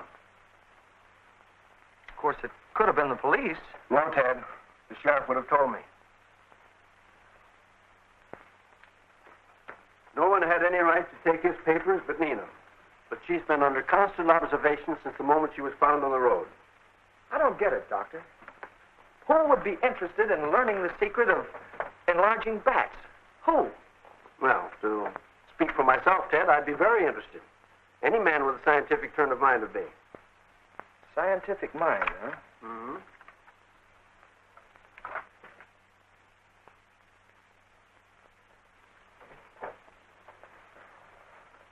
Doctor, what would you say if I told you my stepfather, Cliff Morris, has those papers? I wouldn't believe it. If Morris had discovered the papers, he'd have handed them over to the authorities. Why? You dislike him very much, don't you, Ted? Yes, that's putting it mildly. Well, that doesn't give you the right to accuse him. He's a very respected man, Ted, and you should be careful of your words. At any rate, we must report our findings to the sheriff. Oh, Doctor, would you mind waiting a few days? Why? Well, I'd sort of like to try and find Carruthers' papers myself.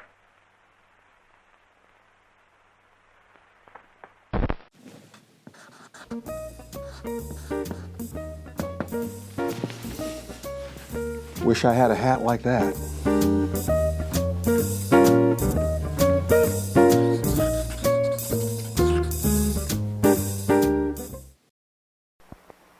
Don't be scared. I'm the super sweet monster with the super sweet new cereal, Count Chocula. Biffle, here's the super sweet new cereal, Frankenberry. But I've got chocolate sweeties for monstrous chocolate flavor. Well, I got berry-flavored sweeties for monster strawberry flavor. Count Chocula. Frankenberry. Hi. Frankenberry. Count Chocula.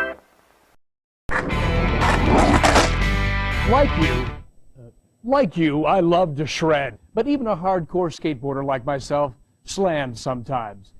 Have you been injured in a skateboard or skateboard-related accident while grinding, thrashing, or catching wicked air, neck, or back injuries? Road rash, hippers, split kneecaps, lost shoes? I can help. I'm on your side. I'm Rad Abrams, skateboard attorney. Dude, Rad Abrams got me $78 and he got me a beer. That's right. I'll even get you beer. And remember, there's no fee until we win. Let Rad Abrams hook you up. Don't delay. Call Rad Abrams and Associates today. Look for our ad in Pressure Magazine. Later days, dude.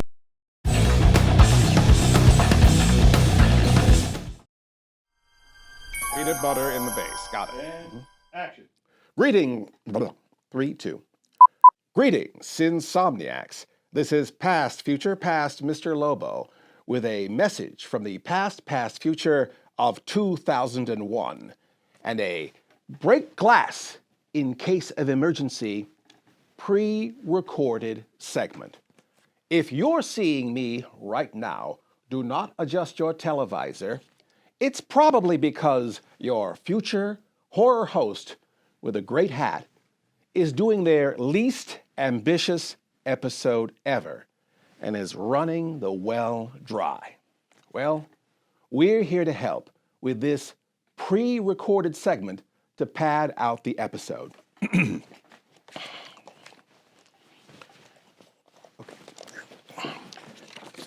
3 and 2 and 1.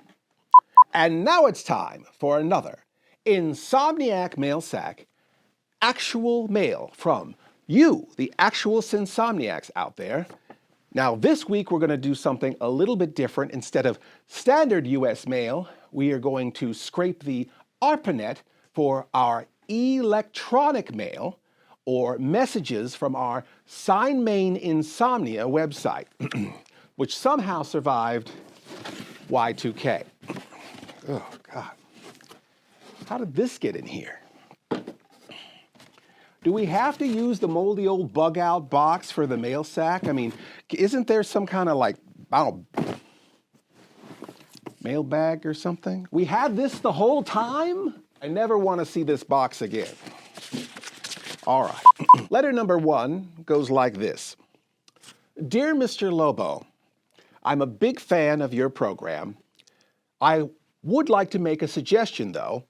I've always wanted to see Mr. Lobo getting sued for copyright violation by lawyers on the telephone. Your friend, that is winterscrap@aol.com. Well, thanks for the suggestion. And our second correspondent says, greetings, Mr. Lobo. I'm a big fan of your program. I'd like to see rival horror host Elvita, cheese hostess of the dark, submits an invoice for services rendered. Your friend in Christ, have a blessed day, enodia@compuserve.com. Wow, well, those are both great suggestions, and this is going to make it extra fun for you at home because you get to see whether we use suggestion A or suggestion D, both of the suggestions, or none of the suggestions. And now it's time for tonight's feature, insert movie here. We get it? Presented in Blood-O-Vision.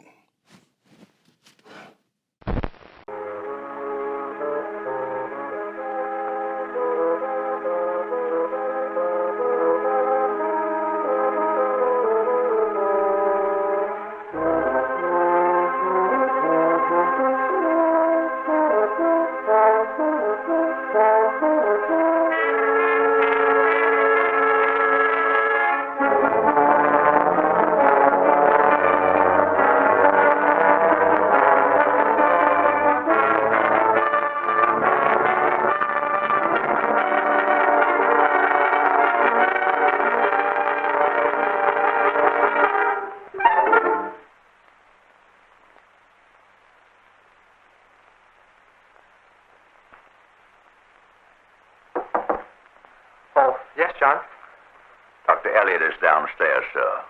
Well, tell him I'll be right there. Yes, sir.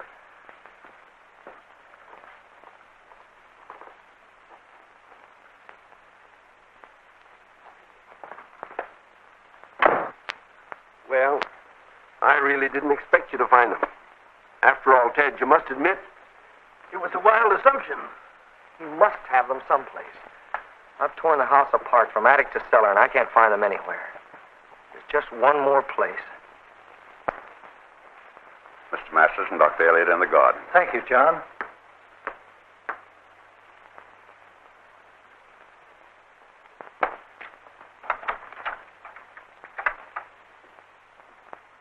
Hello, Dr. Elliot. Hello, Ted. Hello, Cliff. Hello, Doctor. Glad to see you. You're looking a little better today. I don't feel it. I can't get it out of my mind, this horrifying act of a patient. I blame myself. Now, you're the psychiatrist. But I must remind you that such thoughts are dangerous. The unpredictable behavior of a patient can't be held against you. But this mistake cost Ellen her life. Doctor, you've no right going to your office these days. It's not fair to your patients or yourself. It'd be much wiser to go away for a while. What an idea, Elliot. I wouldn't think of it. My testimony will be very important to Nina. And after the trial, we'll have to see to it that everything possible is done. You never committed this crime. I committed the perfect crime. The perfect crime.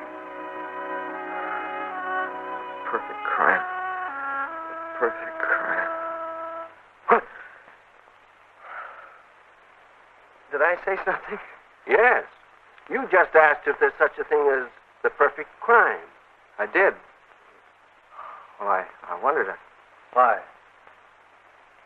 I don't know. I must have been debating something I read or heard. I'm inclined to say the perfect crime is possible. There's no such thing as a perfect crime, Doctor. There's only imperfect investigation, which allows the criminal to get away with it. I agree. The criminal's bound to make at least one mistake. Leave one clue. Then, too, he lives under a terrific mental strain day and night. He can't sleep or eat normally. Unless he's a Superman, he's bound to crack up one day. You know, I can imagine. Ed, would you mind developing your theories by yourself? I'd like Dr. Elliott to discuss the medical issues in Nina's case. Not at all, Cliff. You going to use the car today? No. Take it if you wish. Well, I thought I'd go into New York and see a show or something. It's a good idea. Goodbye, Doc. See you later, Cliff. So long, son. You shouldn't come here, Ted. But it's important, Nina. I have to know something. Did Dr. Morris ever talk to you about your father's papers or notes? Did he ever show you any? No. Please, Ted, I don't want to hear anything about my father or what he did.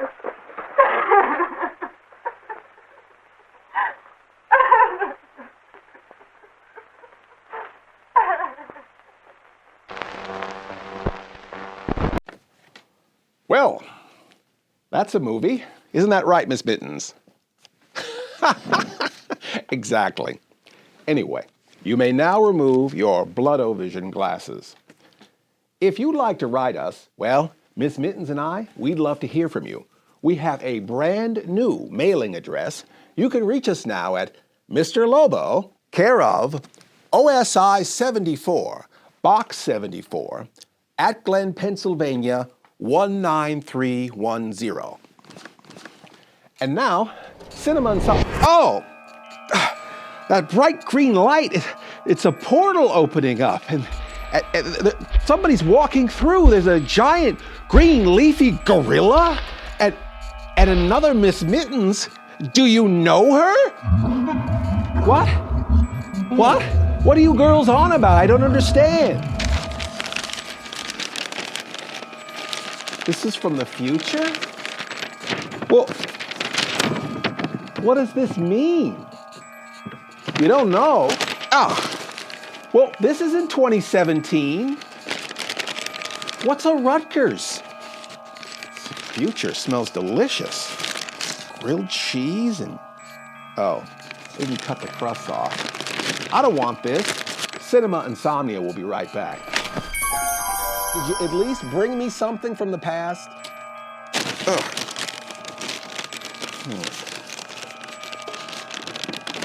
Oh. Oh. Smells good. It's a cheese sandwich. Oh, I didn't cut the crusts off. Did you bring a drink for me at least? Thanks. All right, well, Cowboy Lobo's gonna fill this up. Why don't you take a short break? Yah-hooty-hooty-hoo!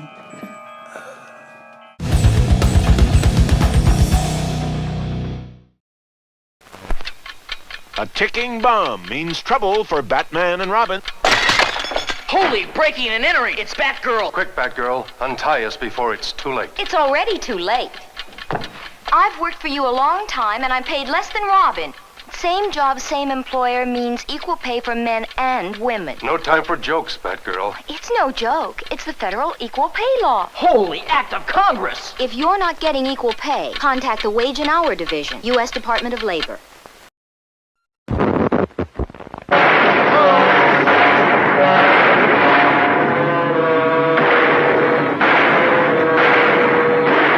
How about it, Jesse? You haven't got a chance.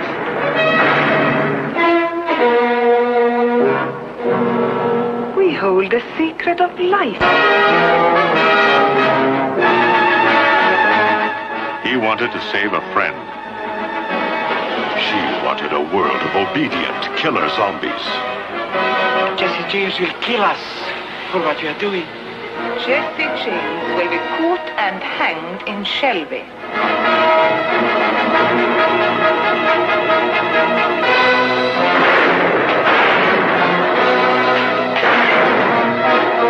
Her fiendish Frankenstein monster stalks the West's most fearless outlaw.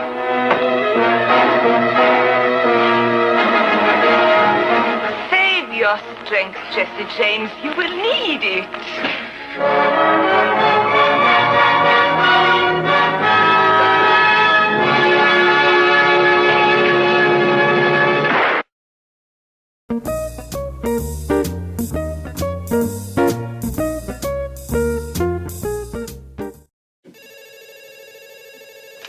Oh, Miss Binns, could you get that, please? The phone. Yeah. Could you get it, please? It's right under you. Seriously, it's right there. Could you get the phone? You're useless. Do I have to do everything myself? Yeah, it was right under you. It's the secret red phone. We don't get a lot of calls on this baby. Kind of nervous. Greetings. This is Mr. Lobo. Misterlobo. Who, may I ask, is calling? The Law Office of Dewey, Cheatham, and Howe, representing Fly-By-Night Entertainment. Is that even real? Cease and desist? We're in violation of your copyright. Do you have any idea who you're talking to? I mean, get in line, pal. Seriously. What? You're going to sue us? We can't use... You don't control...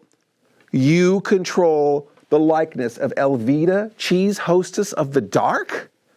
That's not possible. You guys don't own that. The burden is on me? Look, okay, look. How much would it cost for us to license it from you? What? No, you're insane. Okay, well, this drawing is a transformative work, okay? She's going to be on the program this week, and that gives us the right to promote it. And I can draw pictures of her in conjunction with that. Yes, I can. Yes, I can. Okay, well, until it's settled, we can't use it at all.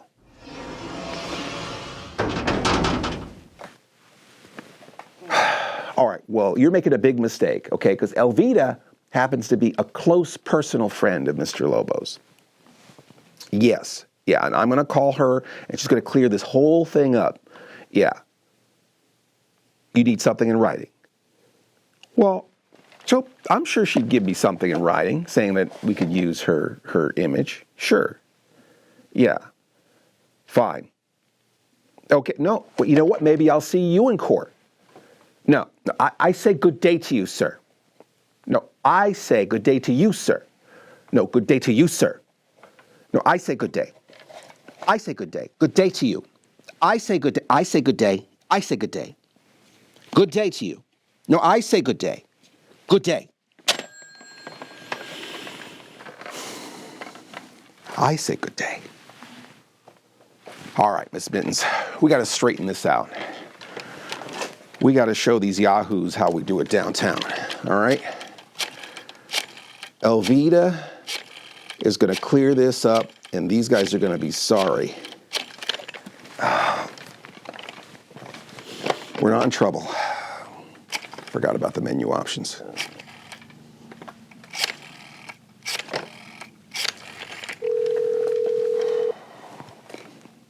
Hello, darling. It's that gal with the... Hello, Dr. Morris. Good evening, sir. This is George. Yes, the manager of your apartment. Yes, sir. Well, there's a young man here who says he's your stepson. Wants to spend the night in your apartment. Because the hotels are crowded, he couldn't get a room. No, he can't drive home. Well, no, I don't think you can talk to him. To be frank, well, sir, the young man is out like a light. He's fallen asleep in my office. He said he met an old pal of his and they had a couple of drinks. Yes, I'll take good care of him. I just wanted to make sure, sir. All right. Good night.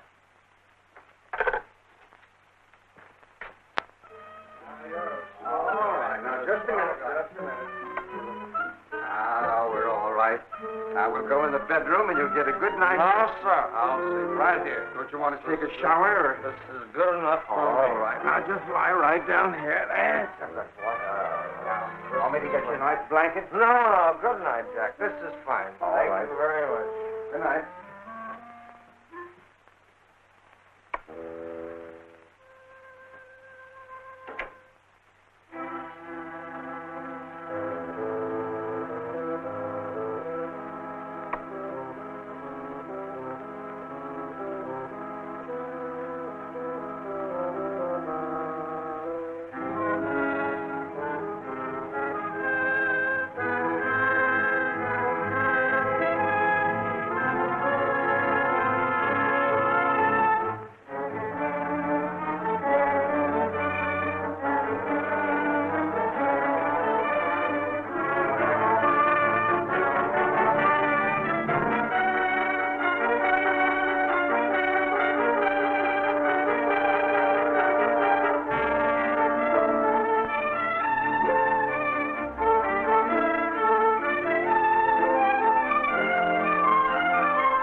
Glad to see you, Ted. I was terribly shocked to hear of the death of your mother. Sit down, then. Would you like a drink? Highball or straight? Straight. And let's talk straight, Myra. What's on your mind, Ted? Mother's been dead for only 2 weeks. And already you and Cliff have planned an elopement. I'm not surprised at him. But you, Myra, one of Mother's closest friends. Here's a drink, Ted. I don't know anything about an elopement.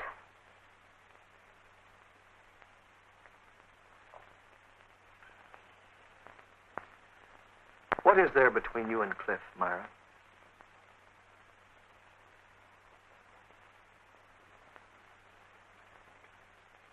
I'm in love with Cliff, and he's in love with me.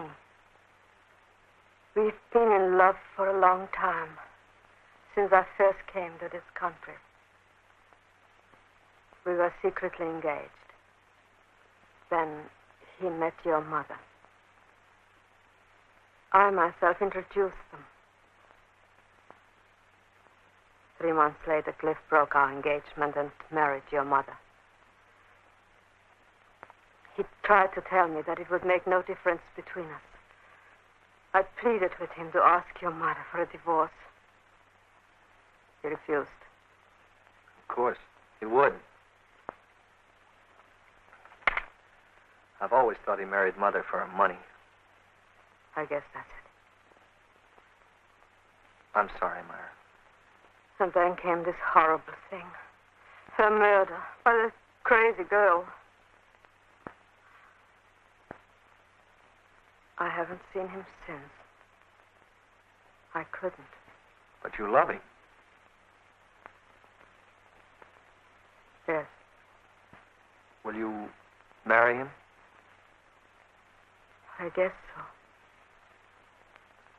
I guess I will.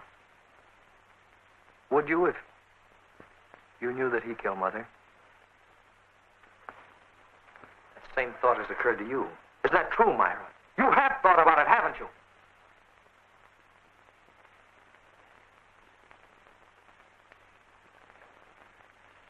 What proof is there? I'm groping in the dark. There's no obvious clue. But I'm sure Nina's innocent. Not only because I love her, but there's just one small hope. What is it, Ted? The papers left by Nina's father seem to be of great importance. They remained hidden for many years, and somebody found them. I'm sure it was Cliff. I've searched every corner of the house and Cliff's apartment, but I can't find them anywhere.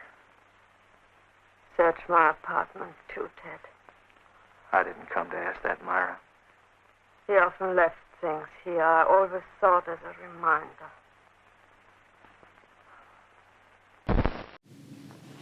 Miss Mittens! Look what Mr. Postman gave us. Look and see. Elvita, cheese hostess of the dark. Hollywood, USA. These are our special papers to show those fools our release. Those chuckleheads are gonna crawl back into their snail shells when they see this. When they see this invoice for services rendered, billed to Mr. Lobo.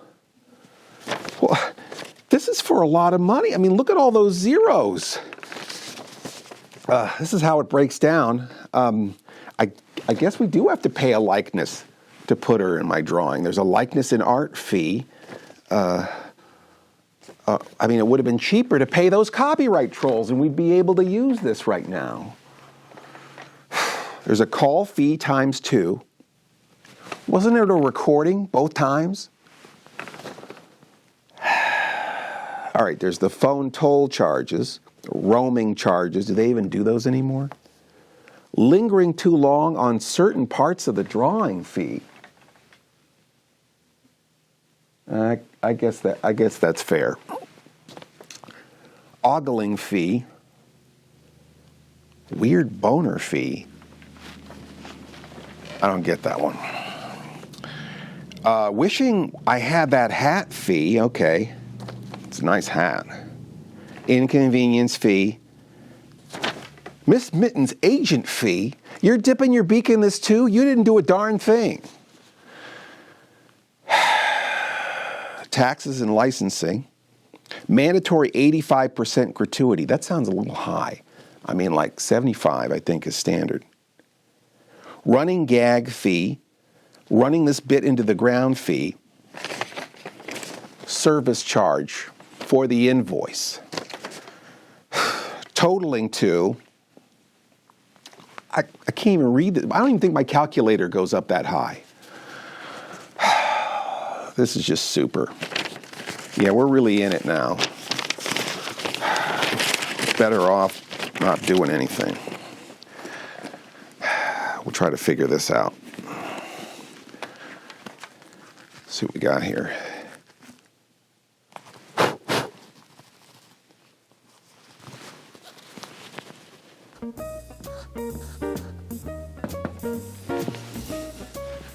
Wish I had a hat like that.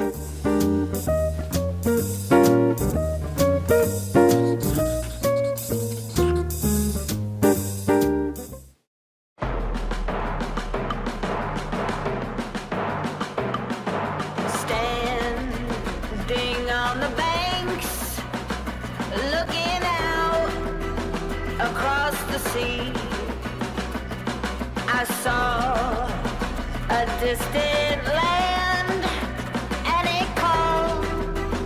it called to me, saying you're the best I've ever had.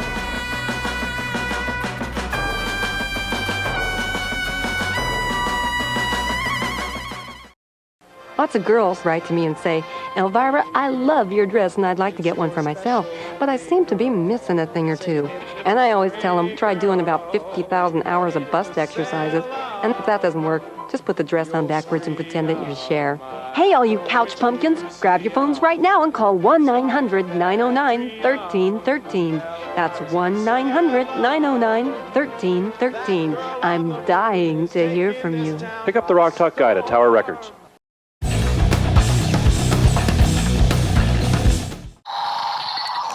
Mike Renati. Yes, this is Mr. Lobo. What? The Space Women and Outer Space International need me? For a secret, sacred adventure in the future. Future. No. Isn't this a lot like the thing we did earlier with Mittens Kong and Alpha Mittens and the portal and the whole thing? I didn't do it then. Oh, this is totally different. I don't understand how it's different. This is my day off. I said no to them. I'm going to say no to you. No. Okay? This is Mr. Lobo's day off. And it's our least ambitious episode ever. This totally breaks the theme. A mandatory adventure. Alan N. Smithy signed off on this himself? Circle and underlined. All right, well, I can't say no to that. What do you need Mr. Lobo to do? Put on the infinity oven mitt. Gotcha. And meet you at Portal Junction 45. Okay. I'll be right there. Miss Mittens, Daddy's got to go to work now. All right? If I don't come back in 15 years, burn down the studio and collect the insurance. We got to pay off that invoice somehow.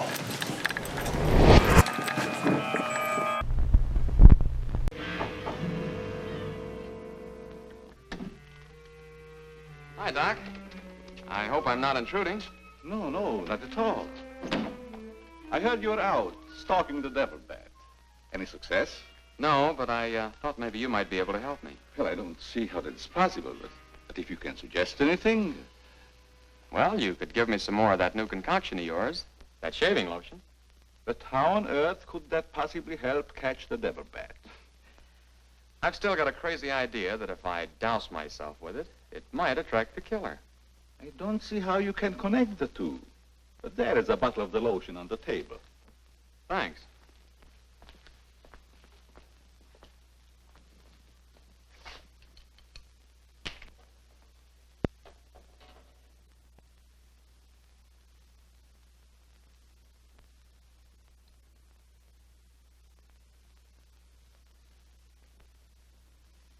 You see, Doc, I figured out something. All four of the murdered people had this lotion on them when the devil bat struck. Now, my plan is to sit in the garden, and when the killer makes one of those power dives, I'll blast him. Leighton, I'm afraid all these murders have affected your mind. Maybe you'd like to come along, Doc, and be an eyewitness. I'm sure it would be just a waste of time, but I'd be glad to watch your experiment. Good. I knew I could count on you to help me.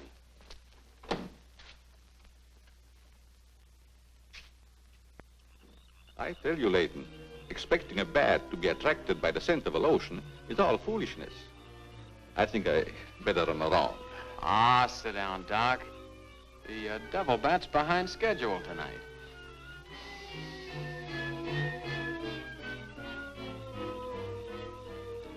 You aren't very chummy tonight. What's the matter? Firearms always make me nervous. Oh, I thought maybe you didn't want to be sitting too close to me. Just in case the devil bat does show up. According to your theory, the killer wouldn't attack me. I haven't any of that lotion on me. You have now, Doc. Why did you do that? To make it a 50-50 proposition, Doc. Now sit down, and don't try any shenanigans.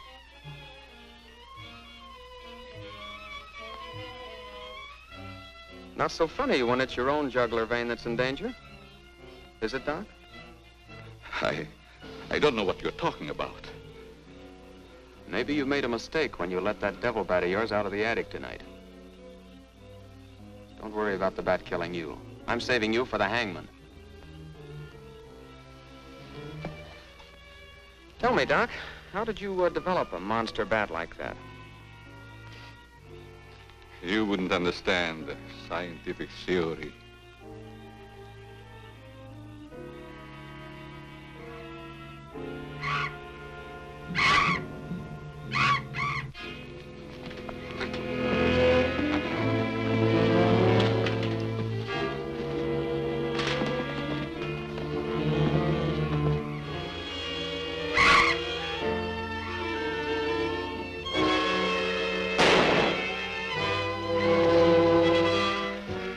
Chief, what are you doing out here? Young fellow, don't think that you're the only man working on this case. And it was lucky I was here, too. Thanks. Did you kill the devil bat? No, he got away. Well, here's one bird that didn't get away, and he's the murderer we've both been looking for. Quick, shoot it!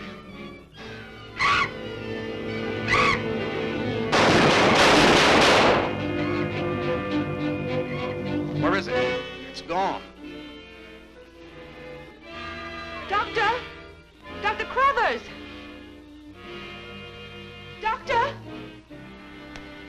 Has anything happened to Johnny? Is he hurt? They took him up to my place. You better come along with me.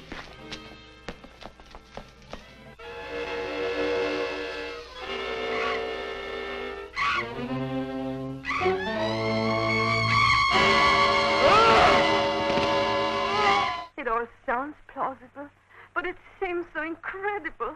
Ted, if he should be innocent. Then I'll have a lot of explaining to do. But if he isn't, you'll have to come out fighting tonight. I'm so afraid. We have to find out. Yes. Good night, Myra. And thanks again. Good night, Ted. Be careful. I will.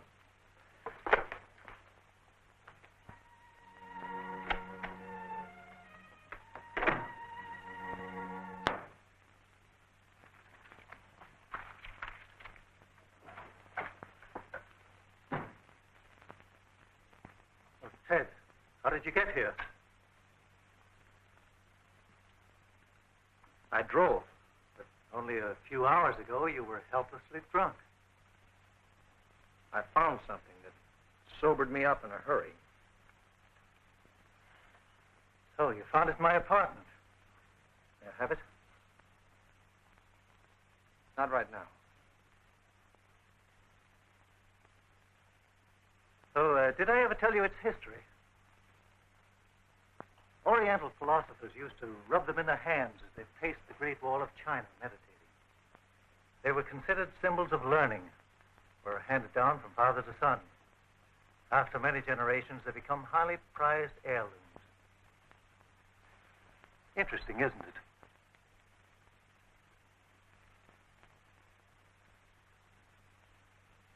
You still seem a bit under the weather. Perhaps you'd better go to bed. Turning in won't help. I didn't find your precious walnut in your apartment. It was on the floor of Carruthers' laboratory. That possibility occurred to me today. And you admit having found his papers? I looked for them, but unfortunately, no.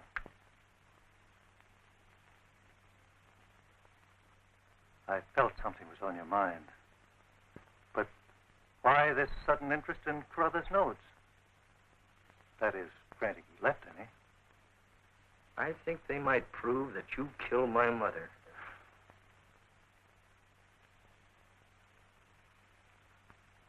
I thought I knew how much you hated me, Ted. But I see I underestimated. I can only hope that you'll keep this fantastic notion to yourself. There's nothing fantastic about it. You're in love with someone else. But you wanted more than your freedom. You wanted the money you would inherit from my mother.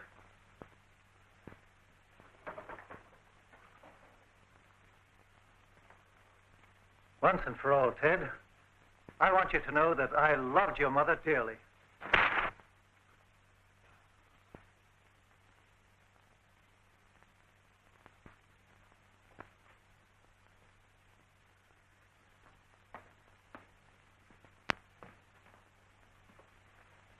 There's no use following me. I won't fight you. friend of Myra's. She told me the whole filthy story. And I found Carruthers' papers. Well, now perhaps you'll tell me their great significance. They proved that Carruthers was not a murderer. If you'd let Nina read the truth about her father, she would have been cured.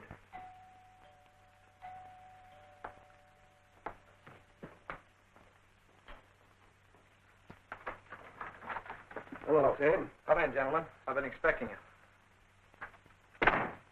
Evening, Doctor. Hello, Morris. Evening, gentlemen. Perhaps we'd better go in here. Dr. Morris, can you spare a moment? Certainly.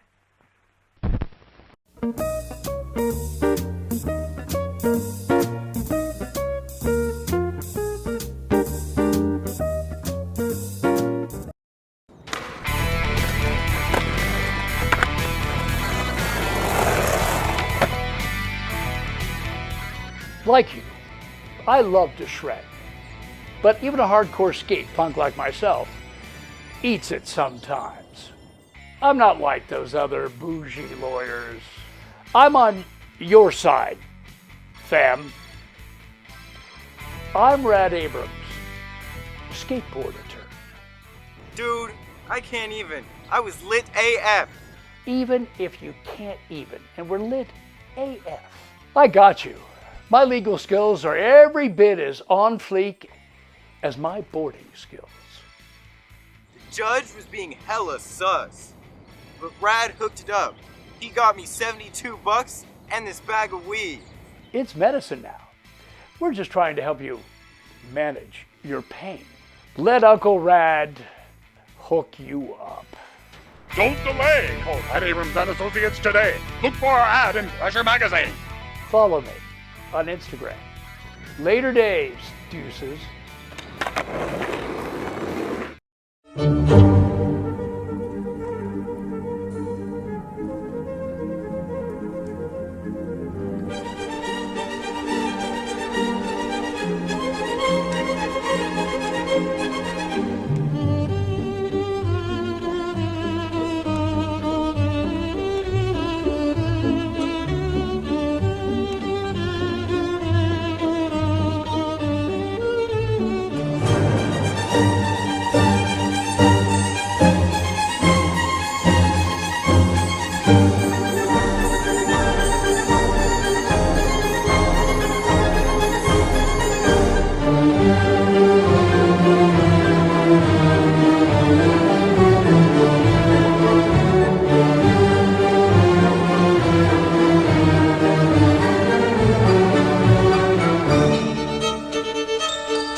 Mr. Lobo's back.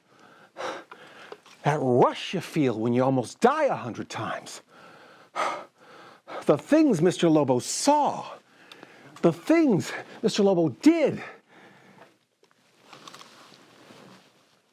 Things we discovered. And the people we lost. Well, some of them are people. I wish we could have taken you with us.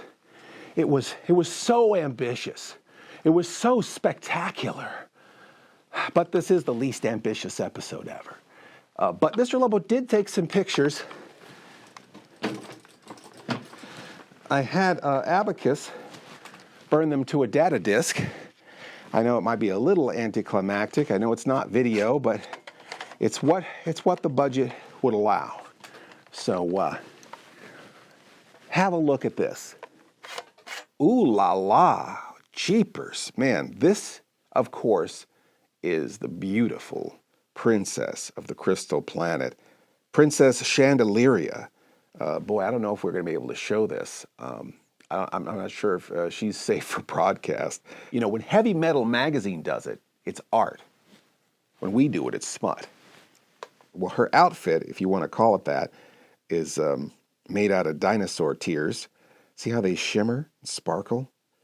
Good Lord. Now, she's riding on top of a two-headed steed, It's covered in these iridescent crystal scales. Sort of a dragon horse named Steve. So I guess Commander Lobo lingered too hard on the princess because somebody summoned the guards. The alarms were sounding, and then all of the armored guards came in, and they had these lava cannons, and they were firing lava cannons on us. The lava was spilling and burning through the crystal, and boy, that smell of burnt crystal, boy, you never forget that smell. Anyway, luckily, they ruptured a crystal cage that contained space mites. The space mites got loose and they infested all the guards. And one of the guards got the space mites inside of them, and a whole nest of space mites like erupted out of its chest. I mean, it was so gross and expensive looking. It was something. So while we were fighting all the guards and dealing with all the lava and the space mites, within all of that turmoil, the princess gets kidnapped in a transit beam. A green glowing beam just sucks her up, okay? She gets captured by Madame Sinestra, the sworn enemy of the space women. She plans on using the princess's voice. She has a beautiful singing voice, to power the vibro cannon. I know you can't hear her voice in a picture, but you can imagine like the waves from her voice like power the destructive weapon, right? So I had to get my weapon upgraded. So I turned in my oven mitt for the franchise-ending plot device, the MacGuffin Gauntlet. Now this was the culmination of our entire 25-year franchise. All the spin-offs and knockoffs and prequels and sequels and things that are canon and sort of not canon and things that are sometimes canon, all culminated into this one moment, this final showdown, our own endgame battle. Green portals were opening everywhere, shoom, shoom, shoom, everywhere. You can see them, right? Miss Mittens Kong and Miss Mittens Alpha and Cosmonauti, and then Yellow Fever's driving through a portal in his Yellow Fever mobile, and he almost hit Blood Sugar in her Grab Dash mobile, and then Francois Fly was there. Now he's usually a bad guy, but you know sometimes the bad guys work with the good guys to get rid of a badder bad guy, and that's kind of the situation you had here. Same with Lady Skankenstein. The washers were there, but they didn't clean anything, you know? They just watched. But anyway, there was Baron Samedi, and then that horse and milking gal. Gurney was there. Gurney didn't do a darn thing. Anyway, Sally the zombie cheerleader was there, and Sally Jr. was there, Dr. Sarcophagi, and Uncle Lloyd, and Eric Miller was there. He brought comic books. They were kind of cool. Sleazy sold drugs to the bad guys. Oh, yeah, and Buddha was there, and he and Domino made a nice lunch for everybody. El Santo was there. He had a silver cape that could deflect lasers, and Bunny Galore was there. Oh, my gosh, Bunny Galore can fight. I had no idea. And Lauren Gray, she had these freaky powers. She, put the whole night on hold. And then John Stanley came in and Cowboy punched Sinestra. And you don't want to forget that Vivi, Junior Sleepless Night #1, now she rallied all of the Lobo Cubs, and they came in and they threw cookies at the baddies. And finally, Rad Abrams, skateboard attorney, evolved into his final form as the Silver Skater and brought Eyesore, the outer space monster. It was really touch and go there for a while, especially once the volcanoes started erupting. Boy, I bet you can't wait to see how it all ends. Will Mr. Lobo survive? Will the multiverses be saved? Can he ever defeat Madame Sinestra and the Vibro Destroyer? Can Mr. Lobo and team rescue Princess Chandeliera? The answers to these questions and more may or may not be answered on the second data disc? Disc 2 of Mr. Lobo's adventure. But I only picked up the one disc. I didn't know it was on 2 discs. Sorry, insomniacs. I guess you're just going to have to imagine the rest of it. I wonder if the ending of tonight's movie is as exciting or as ambitious.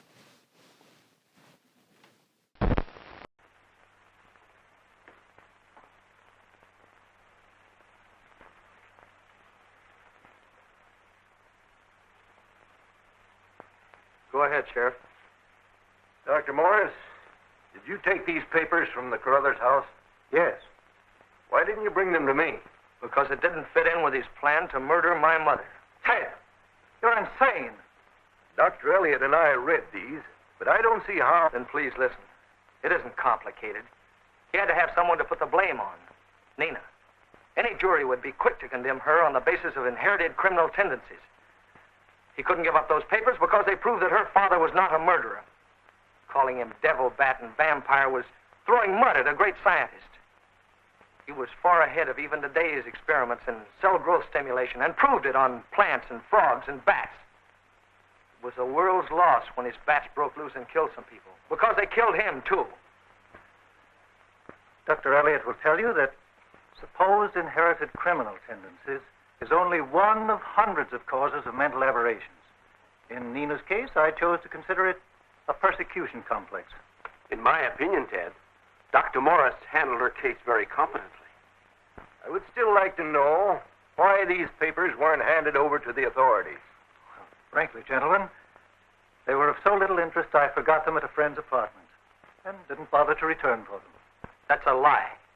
Myra Arnold will testify that you studied Carruthers' notes carefully and were enthused about their commercial possibilities. If I said anything of the kind to Miss Arnold, it was in a kidding vein.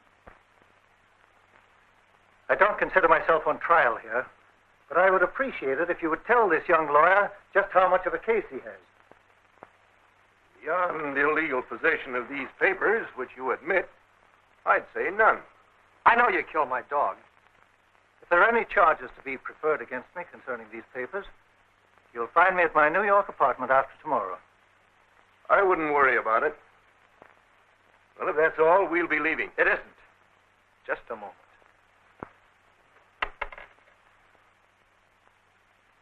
What's that? It's a sodium derivative. I had it analyzed at a medical laboratory this afternoon. And what do you hope to prove with it? That besides driving Nina deeper and deeper into her fears by suggestion, you drugged her with these night after night.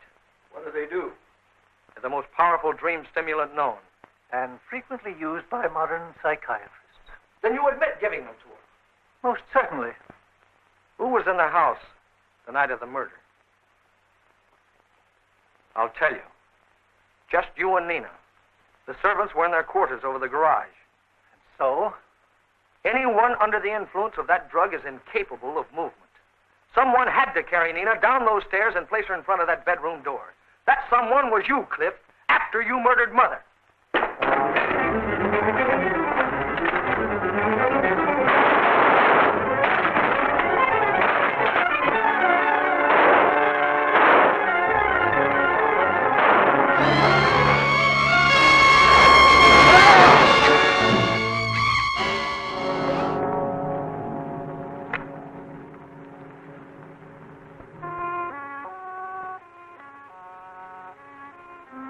Ted.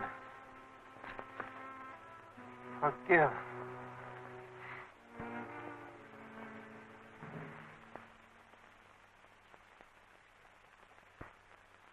You must understand, darling. He made you think all those things. He wanted to frighten and terrify you. He made you believe them so he could use you to cover up for his crime. You see, there's nothing to be afraid of anymore. And I was so sure. Will I ever really believe in myself again? What does it matter? As long as you believe in me. You're right. It doesn't matter at all.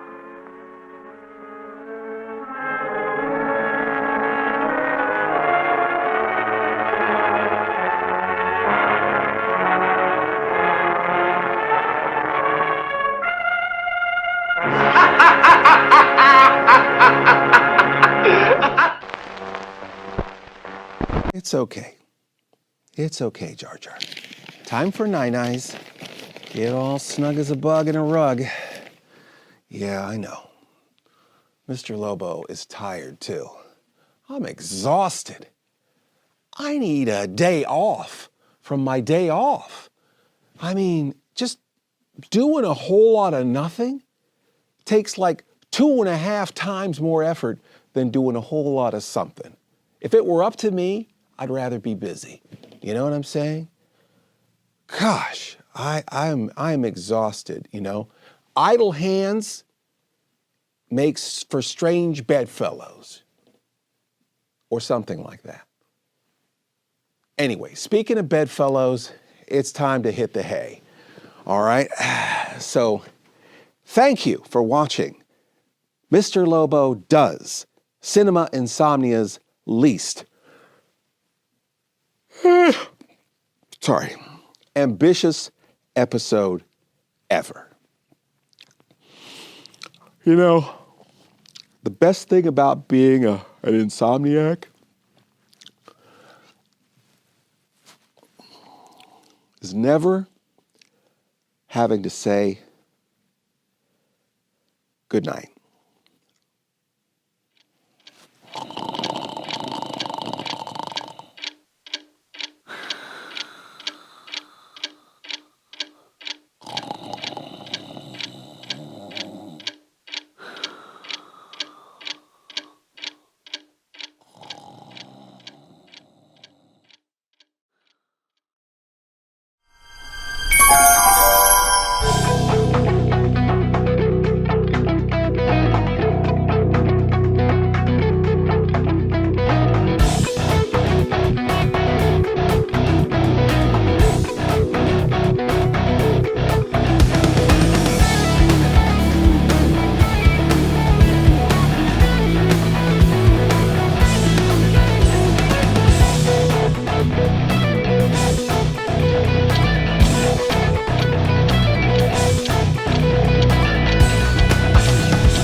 Check the gate.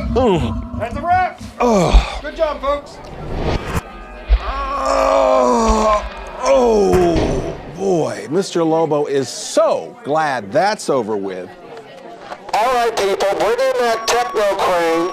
That's right. Back it up, back it up. Yeah, just park it right over there. Yeah, don't hit that ladder. Okay, good. Right there. Perfect. Okay, where's Aaron? Aaron? Aaron's supposed to be working with the models. Have you seen Aaron? Oh, okay. These are the models right here? All right, that's pretty good. That's some good detailing there. Glaganar, we're gonna need like 40 more of these, all right? So take that back to Aaron. Tell him when they're all done, digitize them, and then burn them out back. Yeah, there's a big pile of props back there already. You'll know where. Okay, all right, Kogarella, stop talking to Countess Blood Sugar. You're needed in a wardrobe. Okay, perfect. Oh, that's a no-no. All right, Glaganar? We're not making this a bit. All right, take this to Yellow Fever's dressing room. Okay, no. Don't peel it. Take that gorilla stick to Yellow Fever's dressing room. All right, and that reminds me. Where's the Yellow Mobile? Where is the Yellow Mobile? Okay, yep. All right, park it next to the techno crane. Great. Perfect. Good job. Everyone gather around. Come on in here, people. Okay, all the dancing girls and the singers and the extras and the puppets. Go gather. Okay, watch that elephant. Okay, good. All right. People, we're doing the Lord's work here. All right? This is gonna blow away anything we've ever done before. All right? Amateur hour is over. All right? This is gonna be Mr. Lobo Does Cinema Insomnia's most ambitious episode ever.